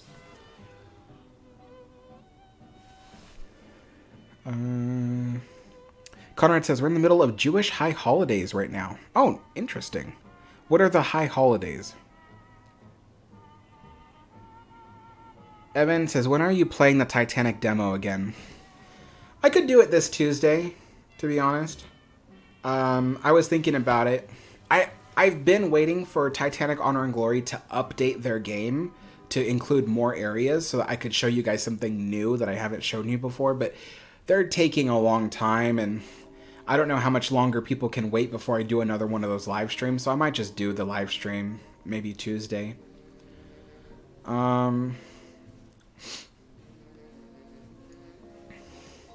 Ryan says, does the Queen Mary sell any kosher plates or dining ware that is original? Does she have any models of Queen Mary? The Queen Mary ship does not sell those kinds of things. Yeah, she doesn't sell those kinds of things, but you can find them on eBay if like collectors have that stuff and they try to sell it. That's how I got all this, from other collectors. But as for models of the Queen Mary, there exists some really poor quality models out there of the Queen Mary. Yeah, I haven't bought any because I don't like the way they look. They don't look like the Queen Mary. They look similar, like they have like traits of the Queen Mary. And to the untrained eye, they're like, oh, that's the Queen Mary model. But when I look at it, I'm like, that does not look like the Queen Mary. Like I am so detail oriented when it comes to models, because I'm a model builder. That's what I do. So when I look at those models, I don't want to buy them because I'm like, they're so not the Queen Mary when I look at them. But if if you look at it and you think that looks good, then you should buy one. But they're really expensive because they don't make them anymore. They don't make the kits anymore. So the last kits that were made were like in the 80s, and they're still selling some unopened kits right now. But I don't like those kits. Ryan says, there is a book called James and the Giant Peach that has a short mention of Queen Mary. It's a long story to explain how they ended up seeing her. You'd have to read, and it's a good book too. I love the movie James and the Giant Peach. I've never read the book. But that does make sense because the story takes place in the 1930s. So that would be interesting, actually.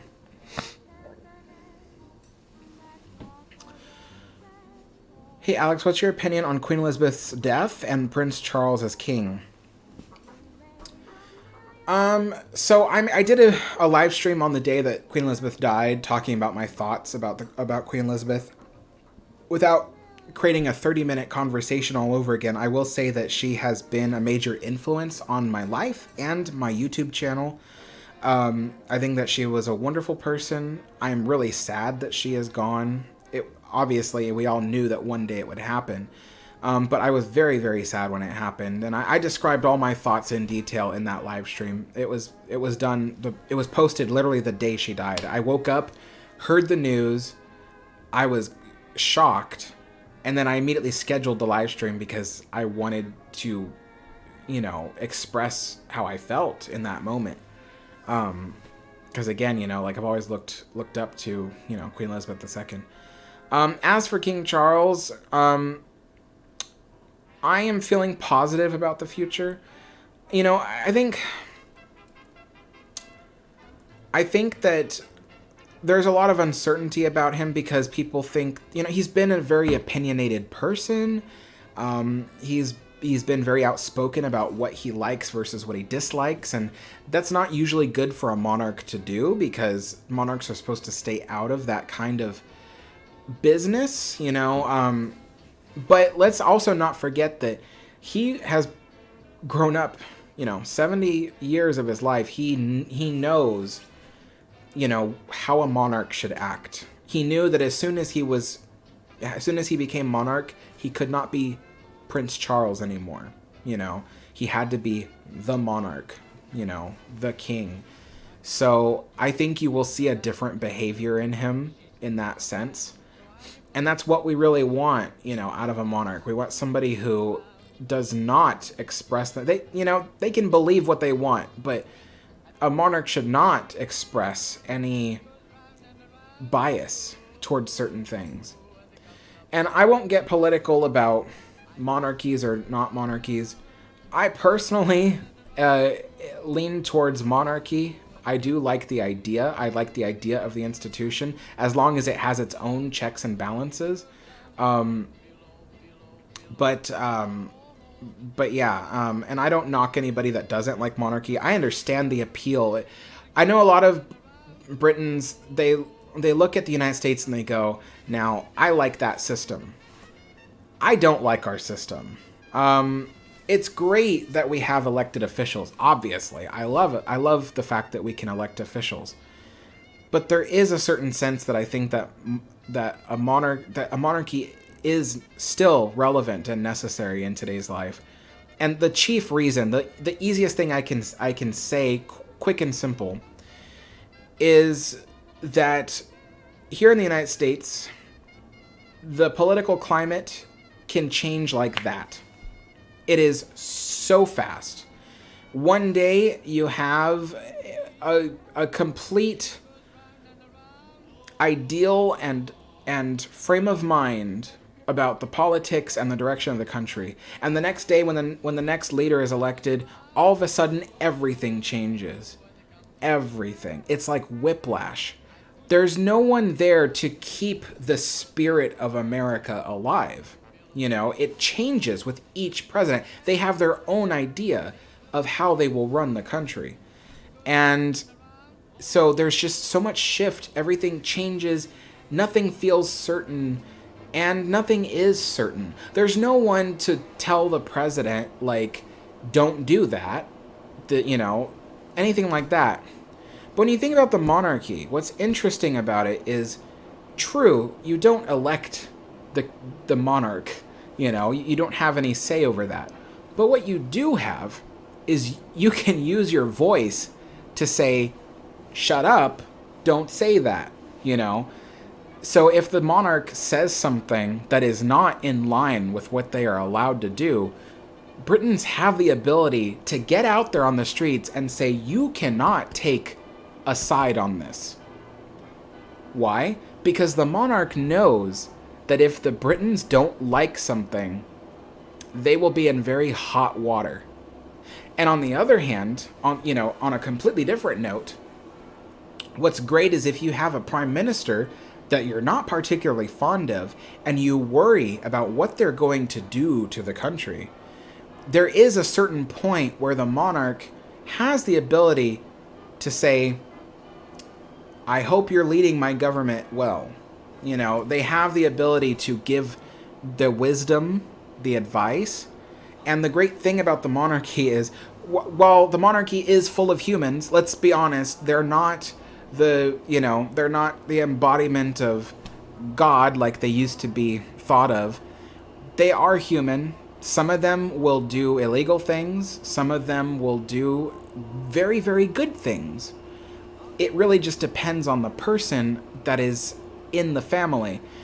But generally speaking, Britain's monarchs for the last 200 years, almost 200 years, have been very good monarchs, So I think it will continue to get better. Each monarch, especially like looking forward towards, William, and then his son, I believe George is the son that will become the monarch after William.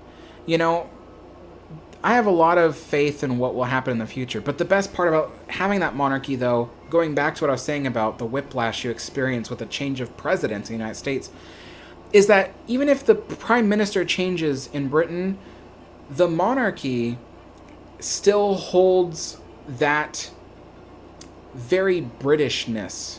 They still are that staying force that can keep Britain feeling like Britain. And again, if something really, really dire were to happen, the monarch could step in to ensure that the prime minister is not doing something that will completely destroy the country. And you don't have that in America. You don't. It might seem like there is this huge amount of freedom in that way because we like to brand it that way, but it doesn't feel like freedom. It feels like a very choreographed institution. So that's just my take on it, but I'm not going to tell people what they should think. That's not my job. My job is to entertain you guys. So, let's see.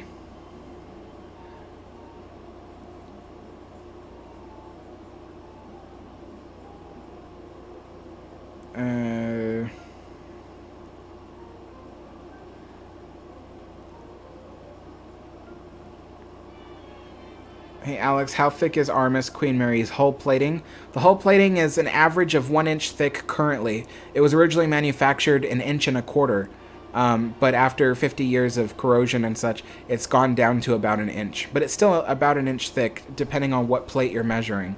But that's the average thickness. John says, hey Alex, was a nuclear-powered ocean liner ever considered? I don't know. I don't think so, because nuclear power is very dangerous on a passenger vessel. It's fine for a warship, but I'm pretty sure that nobody really wants a nuclear power plant on an ocean liner.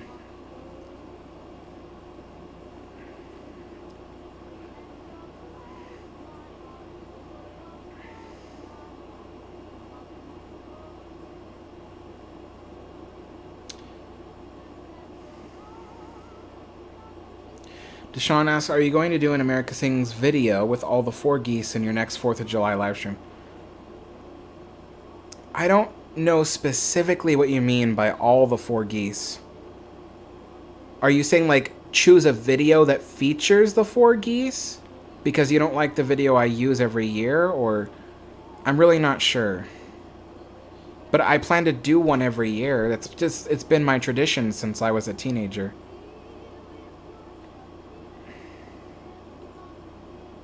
Oh, I see Cunard says that the high holidays are Jewish New Year, Rosh Hashanah,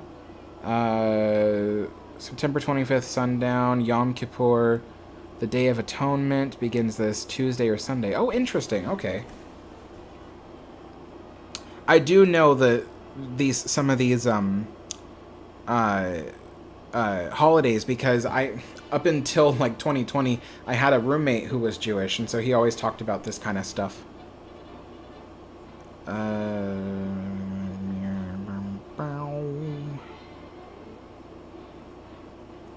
Ryan says, Alex, I love the fact that you support and care about your viewers and supporters so much, and that you try to read everyone's messages. You are truly an empath and have a pure heart. Thank you. Oh, well, thank you.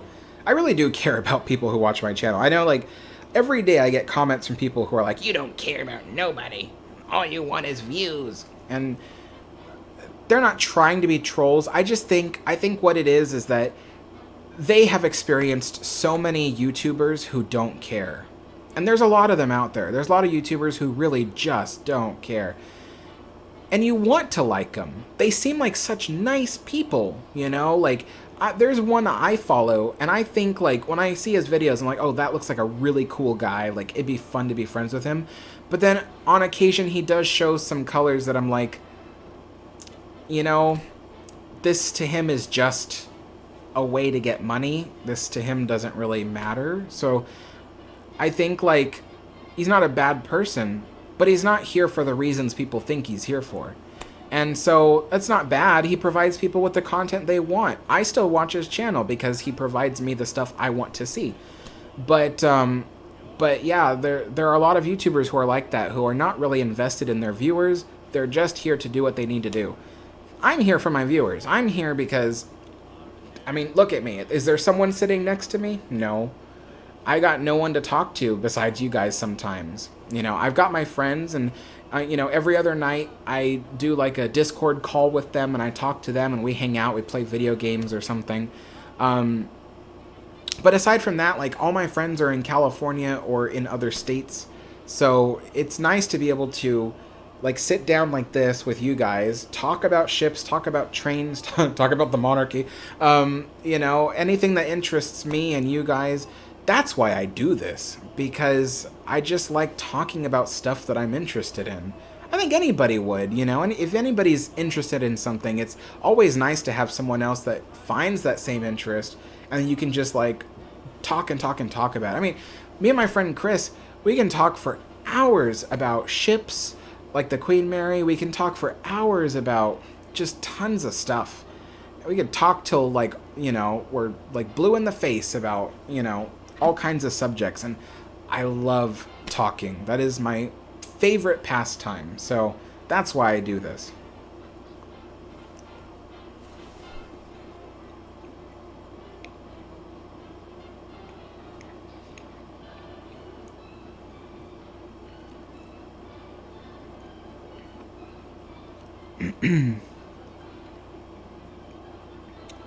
Ryan says there was a nuclear-powered passenger ship.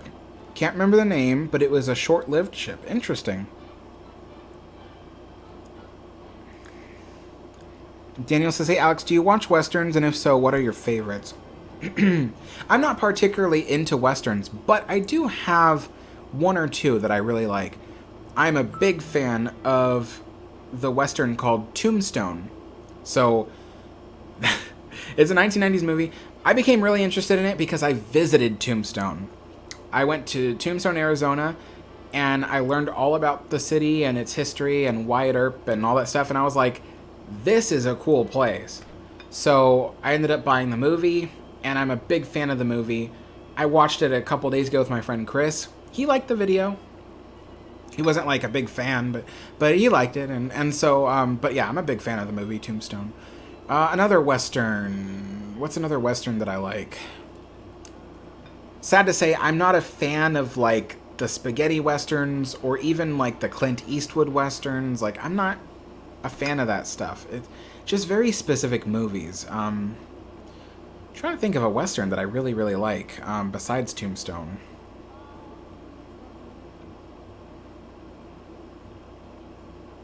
Well, this isn't necessarily a Western, but it takes place in the West. There's a movie called Dances with Wolves. I love that movie. I love that movie to pieces. I don't know if you guys have seen it or heard of it. It's, who was the actor? It's on the tip of my tongue. The main actor. He also directed the movie.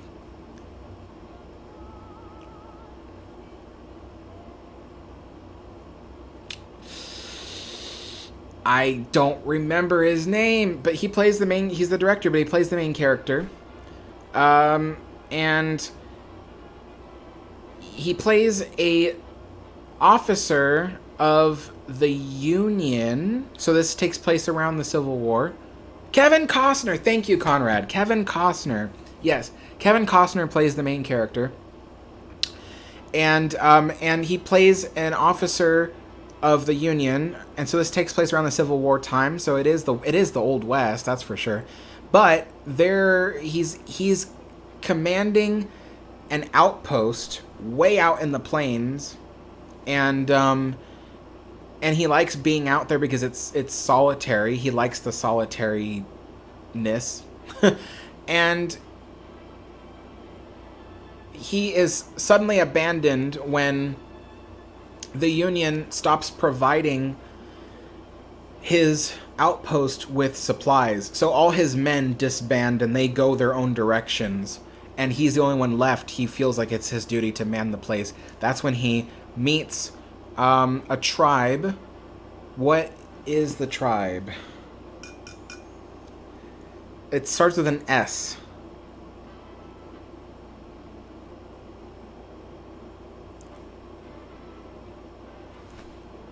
S or SH? It's a sh sound. What is the name of the tribe? No, it is an S. Sioux. It's the Sioux tribe. He meets the Sioux tribe. He befriends them. He ends up like, you know, meeting. I don't want to spoil the whole movie, but but it's a great movie.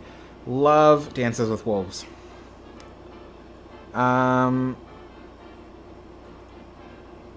Captain Happy says, Alex, what do you think of the overall style of the QE2's transition to a luxury hotel in Dubai?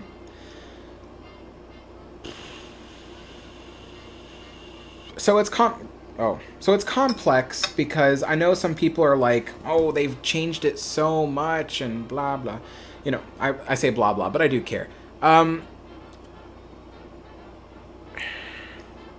understand that it's not always fun to see an ocean liner completely stripped of her interiors and redone the way that QE2 was. That being said, I like the way the interiors look today as a hotel in Dubai than she looked in the 1960s or 70s. I think the ship looks more beautiful today than she ever did. And so that is that's my take on it. And I know it's not a popular take, you know, but yeah, I just think she looks beautiful and she's successful. She has been a successful hotel in Dubai. So when people tell me, "Oh, there's no such thing as a successful hotel ocean liner," there are many examples of it, and QE2 is only the most recent example. Queen Mary could easily be a successful hotel ocean liner. Easily. She almost is. She's just so close, but just hasn't reached it yet. But yeah. Hey, Goofy Rolls, how's it going?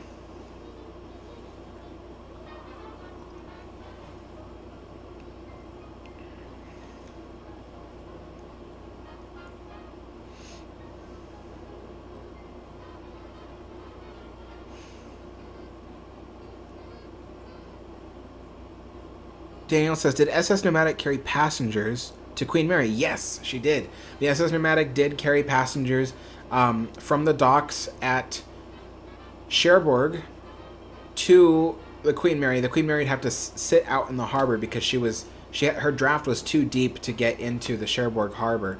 So she'd sit out in the open water, kind of, and then the Nomadic would have to take passengers to her. So, but yeah, the Nomadic did. I have photographs of the Nomadic docked next to the Queen Mary, transferring passengers. So, pretty cool, yeah. I think I have 3 photos of that, yeah. 4. I have 4 photos of that. Okay.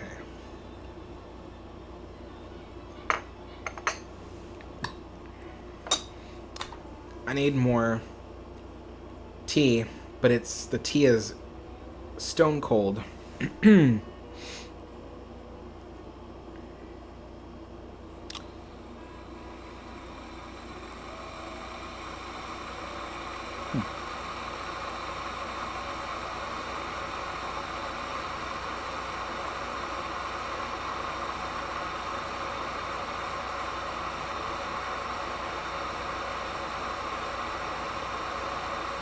Ryan has a Queen Mary stop motion. That's pretty cool.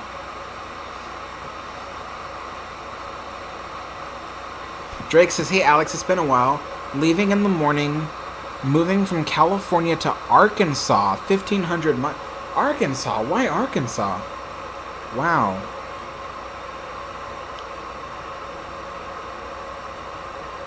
Well, good luck. My goodness. I moved 1,100 miles, but yeah, you got quite a distance more to go than I am.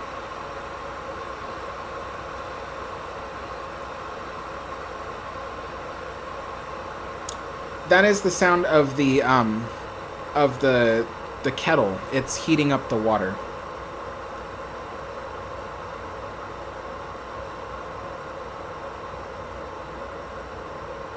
Because I want to pour the rest of the tea, but the cup and the teapot are stone cold, so I'm going to heat up water to reheat the tea and the teapot and stuff. I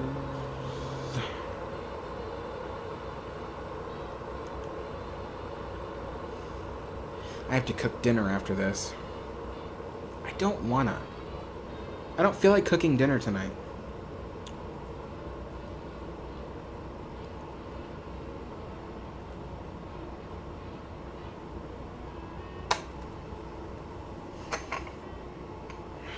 It's really...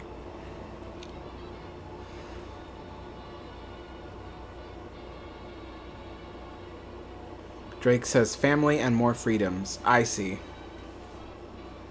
Yeah. This month, my father's moving up here to Portland, Oregon.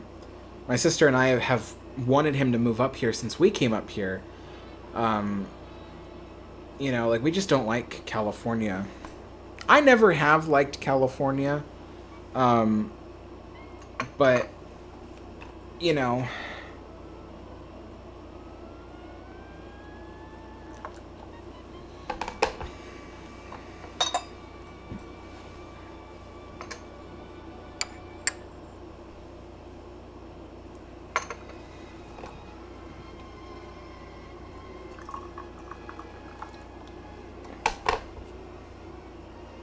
There we go. That warmed it up just a little bit, but enough that it should be...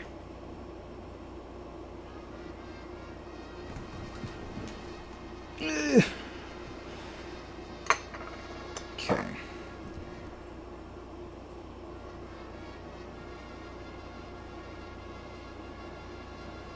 There we go.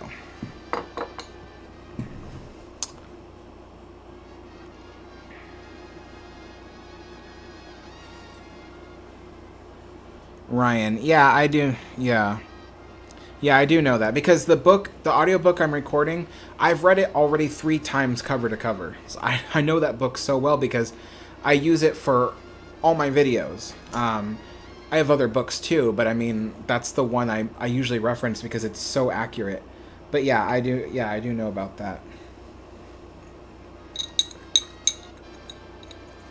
Yeah, the whole reason why I'm doing that audiobook is because I recognize that book is really rare to find for a lot of people.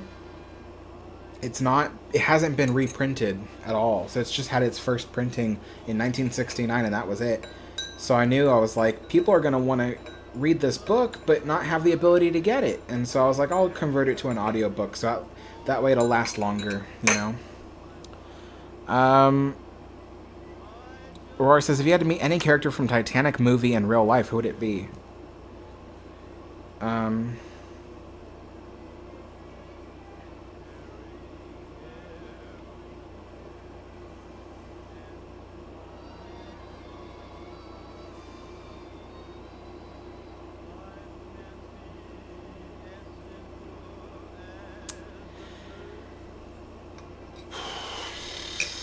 What's her name?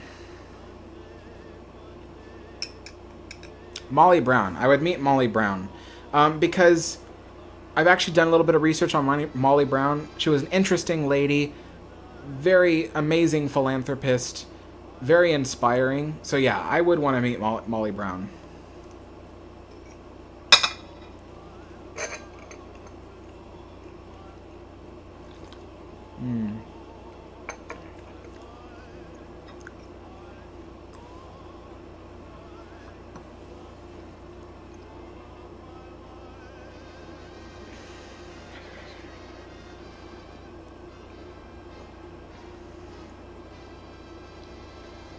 Dino DeSantis says, what do you think is the most important modern feature of the Queen Mary 2?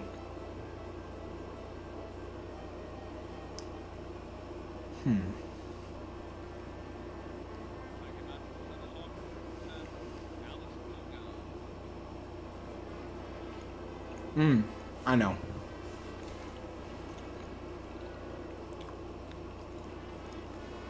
They reduced the classism divide. Now, the Queen Mary 2 still does feature classism. That's what the company is known for. It's almost a what's the word? It's almost a tradition for Cunard to keep their classism. But the difference is that they reduced it significantly. So now today, the difference between like Britannia class versus Queen's Grill is really just that Queen's Grill gets access to like a restaurant and a pool deck.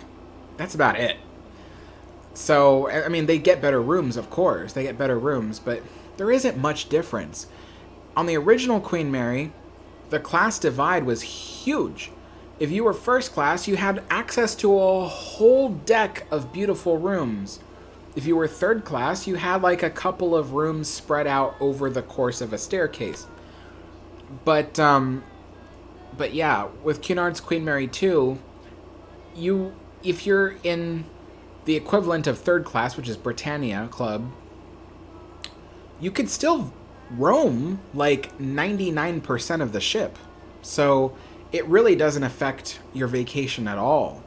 And that's what I like about it. I think that was very important for Cunard to do. Because in this day and age, people don't like classism. But at the same time, people do want to have that ocean liner experience where there is a little bit of divide, you know? They want to feel special when they're paying for the best. So they did it in a very good way, I think.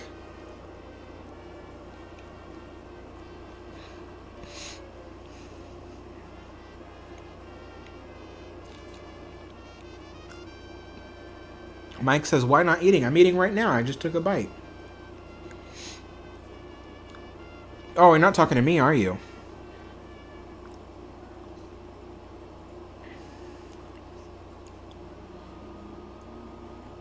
Yeah, sad with books. You need to eat.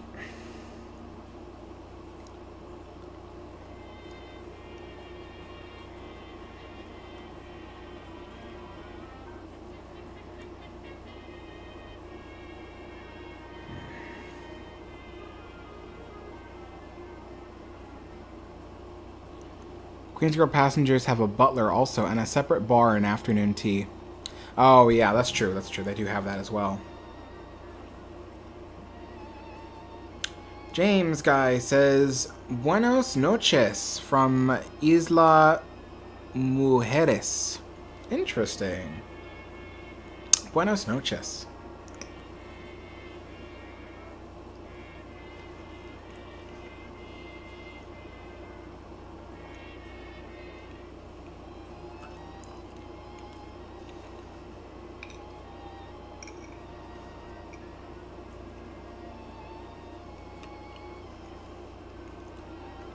Sure enjoyed chapter 2 of the Queen Mary book. Oh, yeah, thanks. It's an interesting book, and each chapter becomes more and more interesting until you reach the end and you're like, no!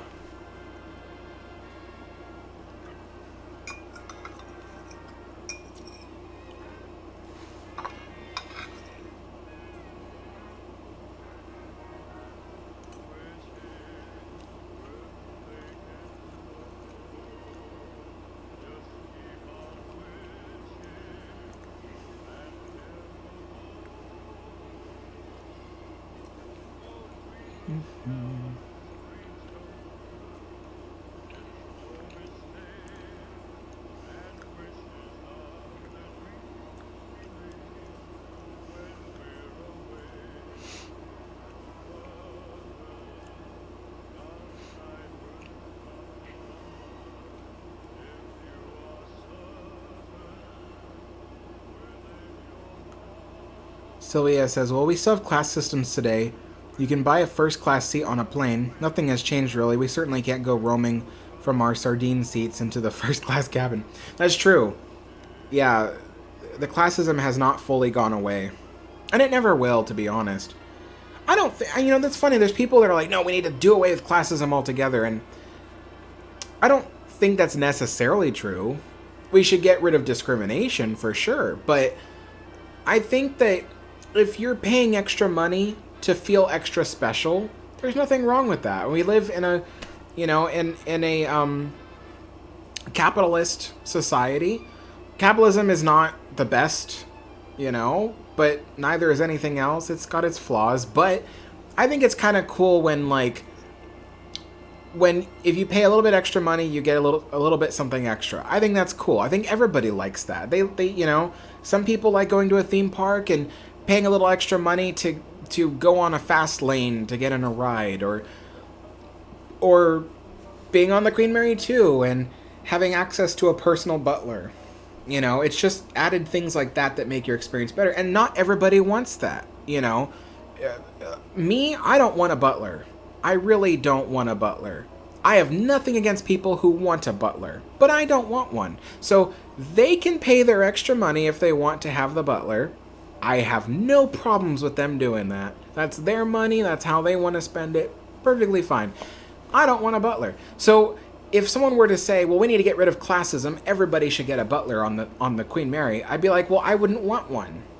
You know, if it meant I could pay less money to not have a butler, I would rather have that option. So that's why I think that classism shouldn't fully go away. You know, I think that sometimes it's good for when you want something that other people don't really care to spend money on. It's perfect for things like that. So, yeah. But some people are like, oh, I don't like Cunard because of their classism. And it's like, well, if everybody had the exact same experience, don't you think that would be kind of boring?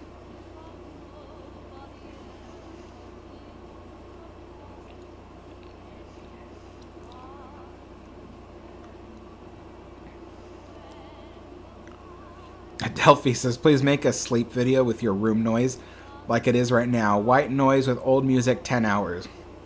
Can't do that. Oh my gosh. Try now. The pumpkin bread is starting to dry out because it's been sitting for like 2 hours.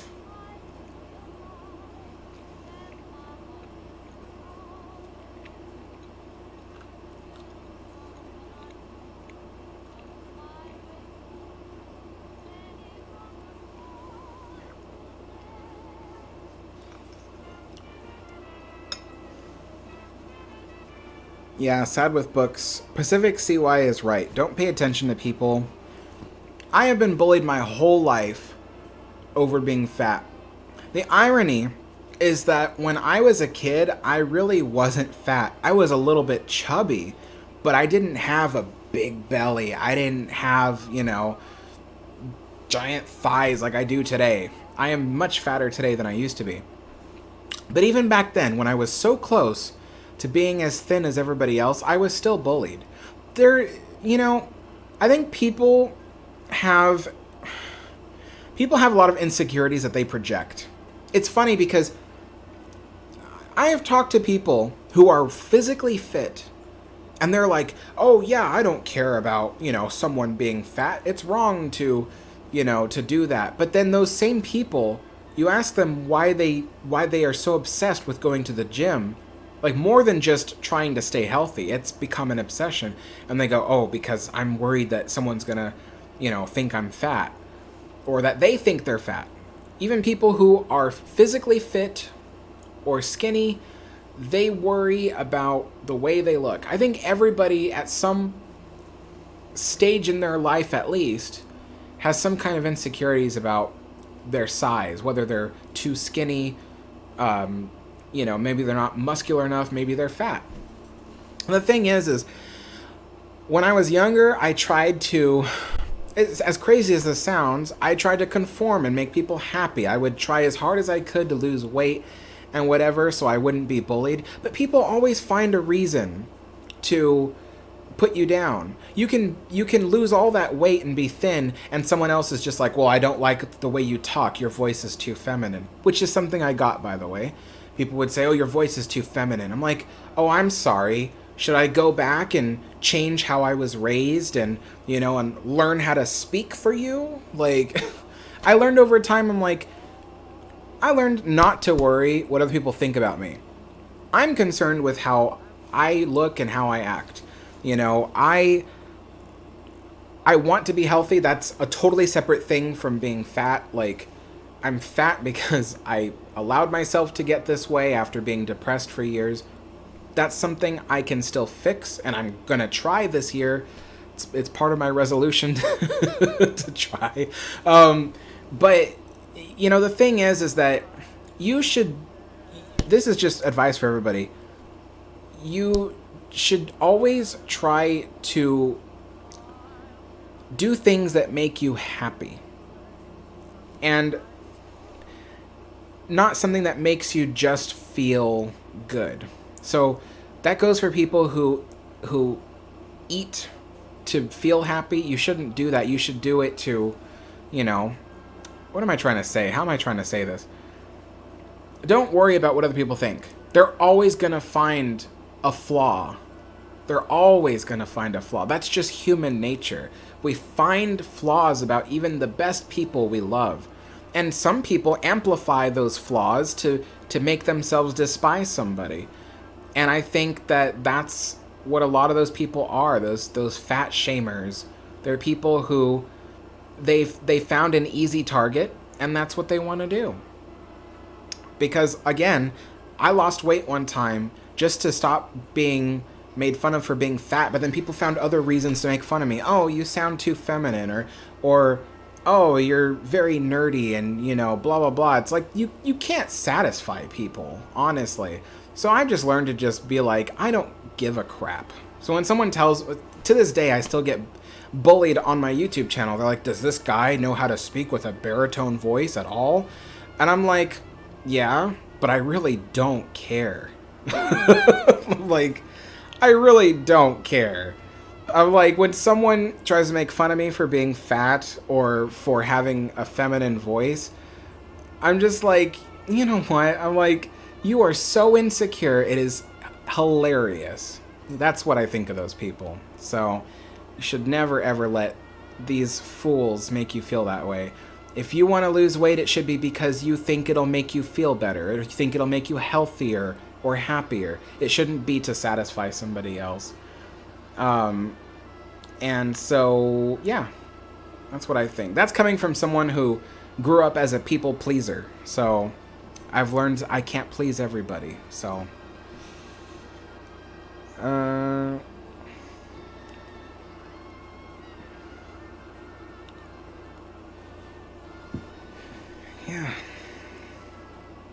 And it's funny because now on my channel, people are like, oh, I love your voice. It's so soothing. And I'm like, that's hilarious because, like, up until I became a YouTuber, people were always making fun of me. Now I get all these compliments.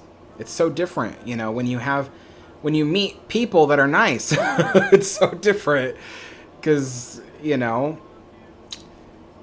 you'll ask for so long and you hear all these naysayers and all these mean people, and all of a sudden you meet all these nice people who have all these compliments, and it's just like, it's refreshing. It's refreshing to hear people who are not so judgmental, you know?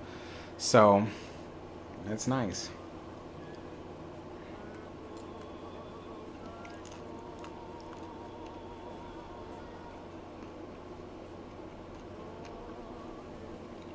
Alright, it has been 2 hours. I do have to put all the equipment away, and let's see. Tonight I'm working on a video. Maybe tomorrow I will be able to work further on this. I might do a live stream on my second channel tomorrow, building something. If you want to join that, go to the Alex Adner channel, spelled A-D-N-E-R. I usually keep a link in the description, but I removed it a long time ago because I wasn't even working on that channel. But if you find it, it's on there, Alex Adner. And so I will schedule a live stream if I end up doing one. I can't promise anything right now because of the fact that I don't know what my day will look like tomorrow. But if I do think I will have time for a live stream, I will schedule one, and you should be able to get a notification that says, like, to notify you when I go live and stuff. But that'll be for, like, constructing stuff. Otherwise, I will be filming all the work I do on this layout for update videos on the construction. And so I already did, the last couple days, I did a bunch of time-lapse and stuff of me doing this. So don't worry, even if you don't tune in for the live streams on the other channel, on this channel will be updates and stuff.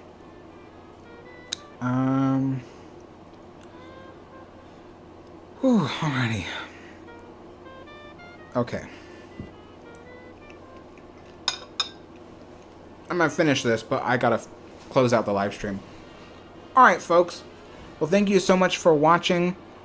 Thank you, K4RNA, and Matt, and Ryan, Sylvia, Mike, everybody watching. Thank you so much.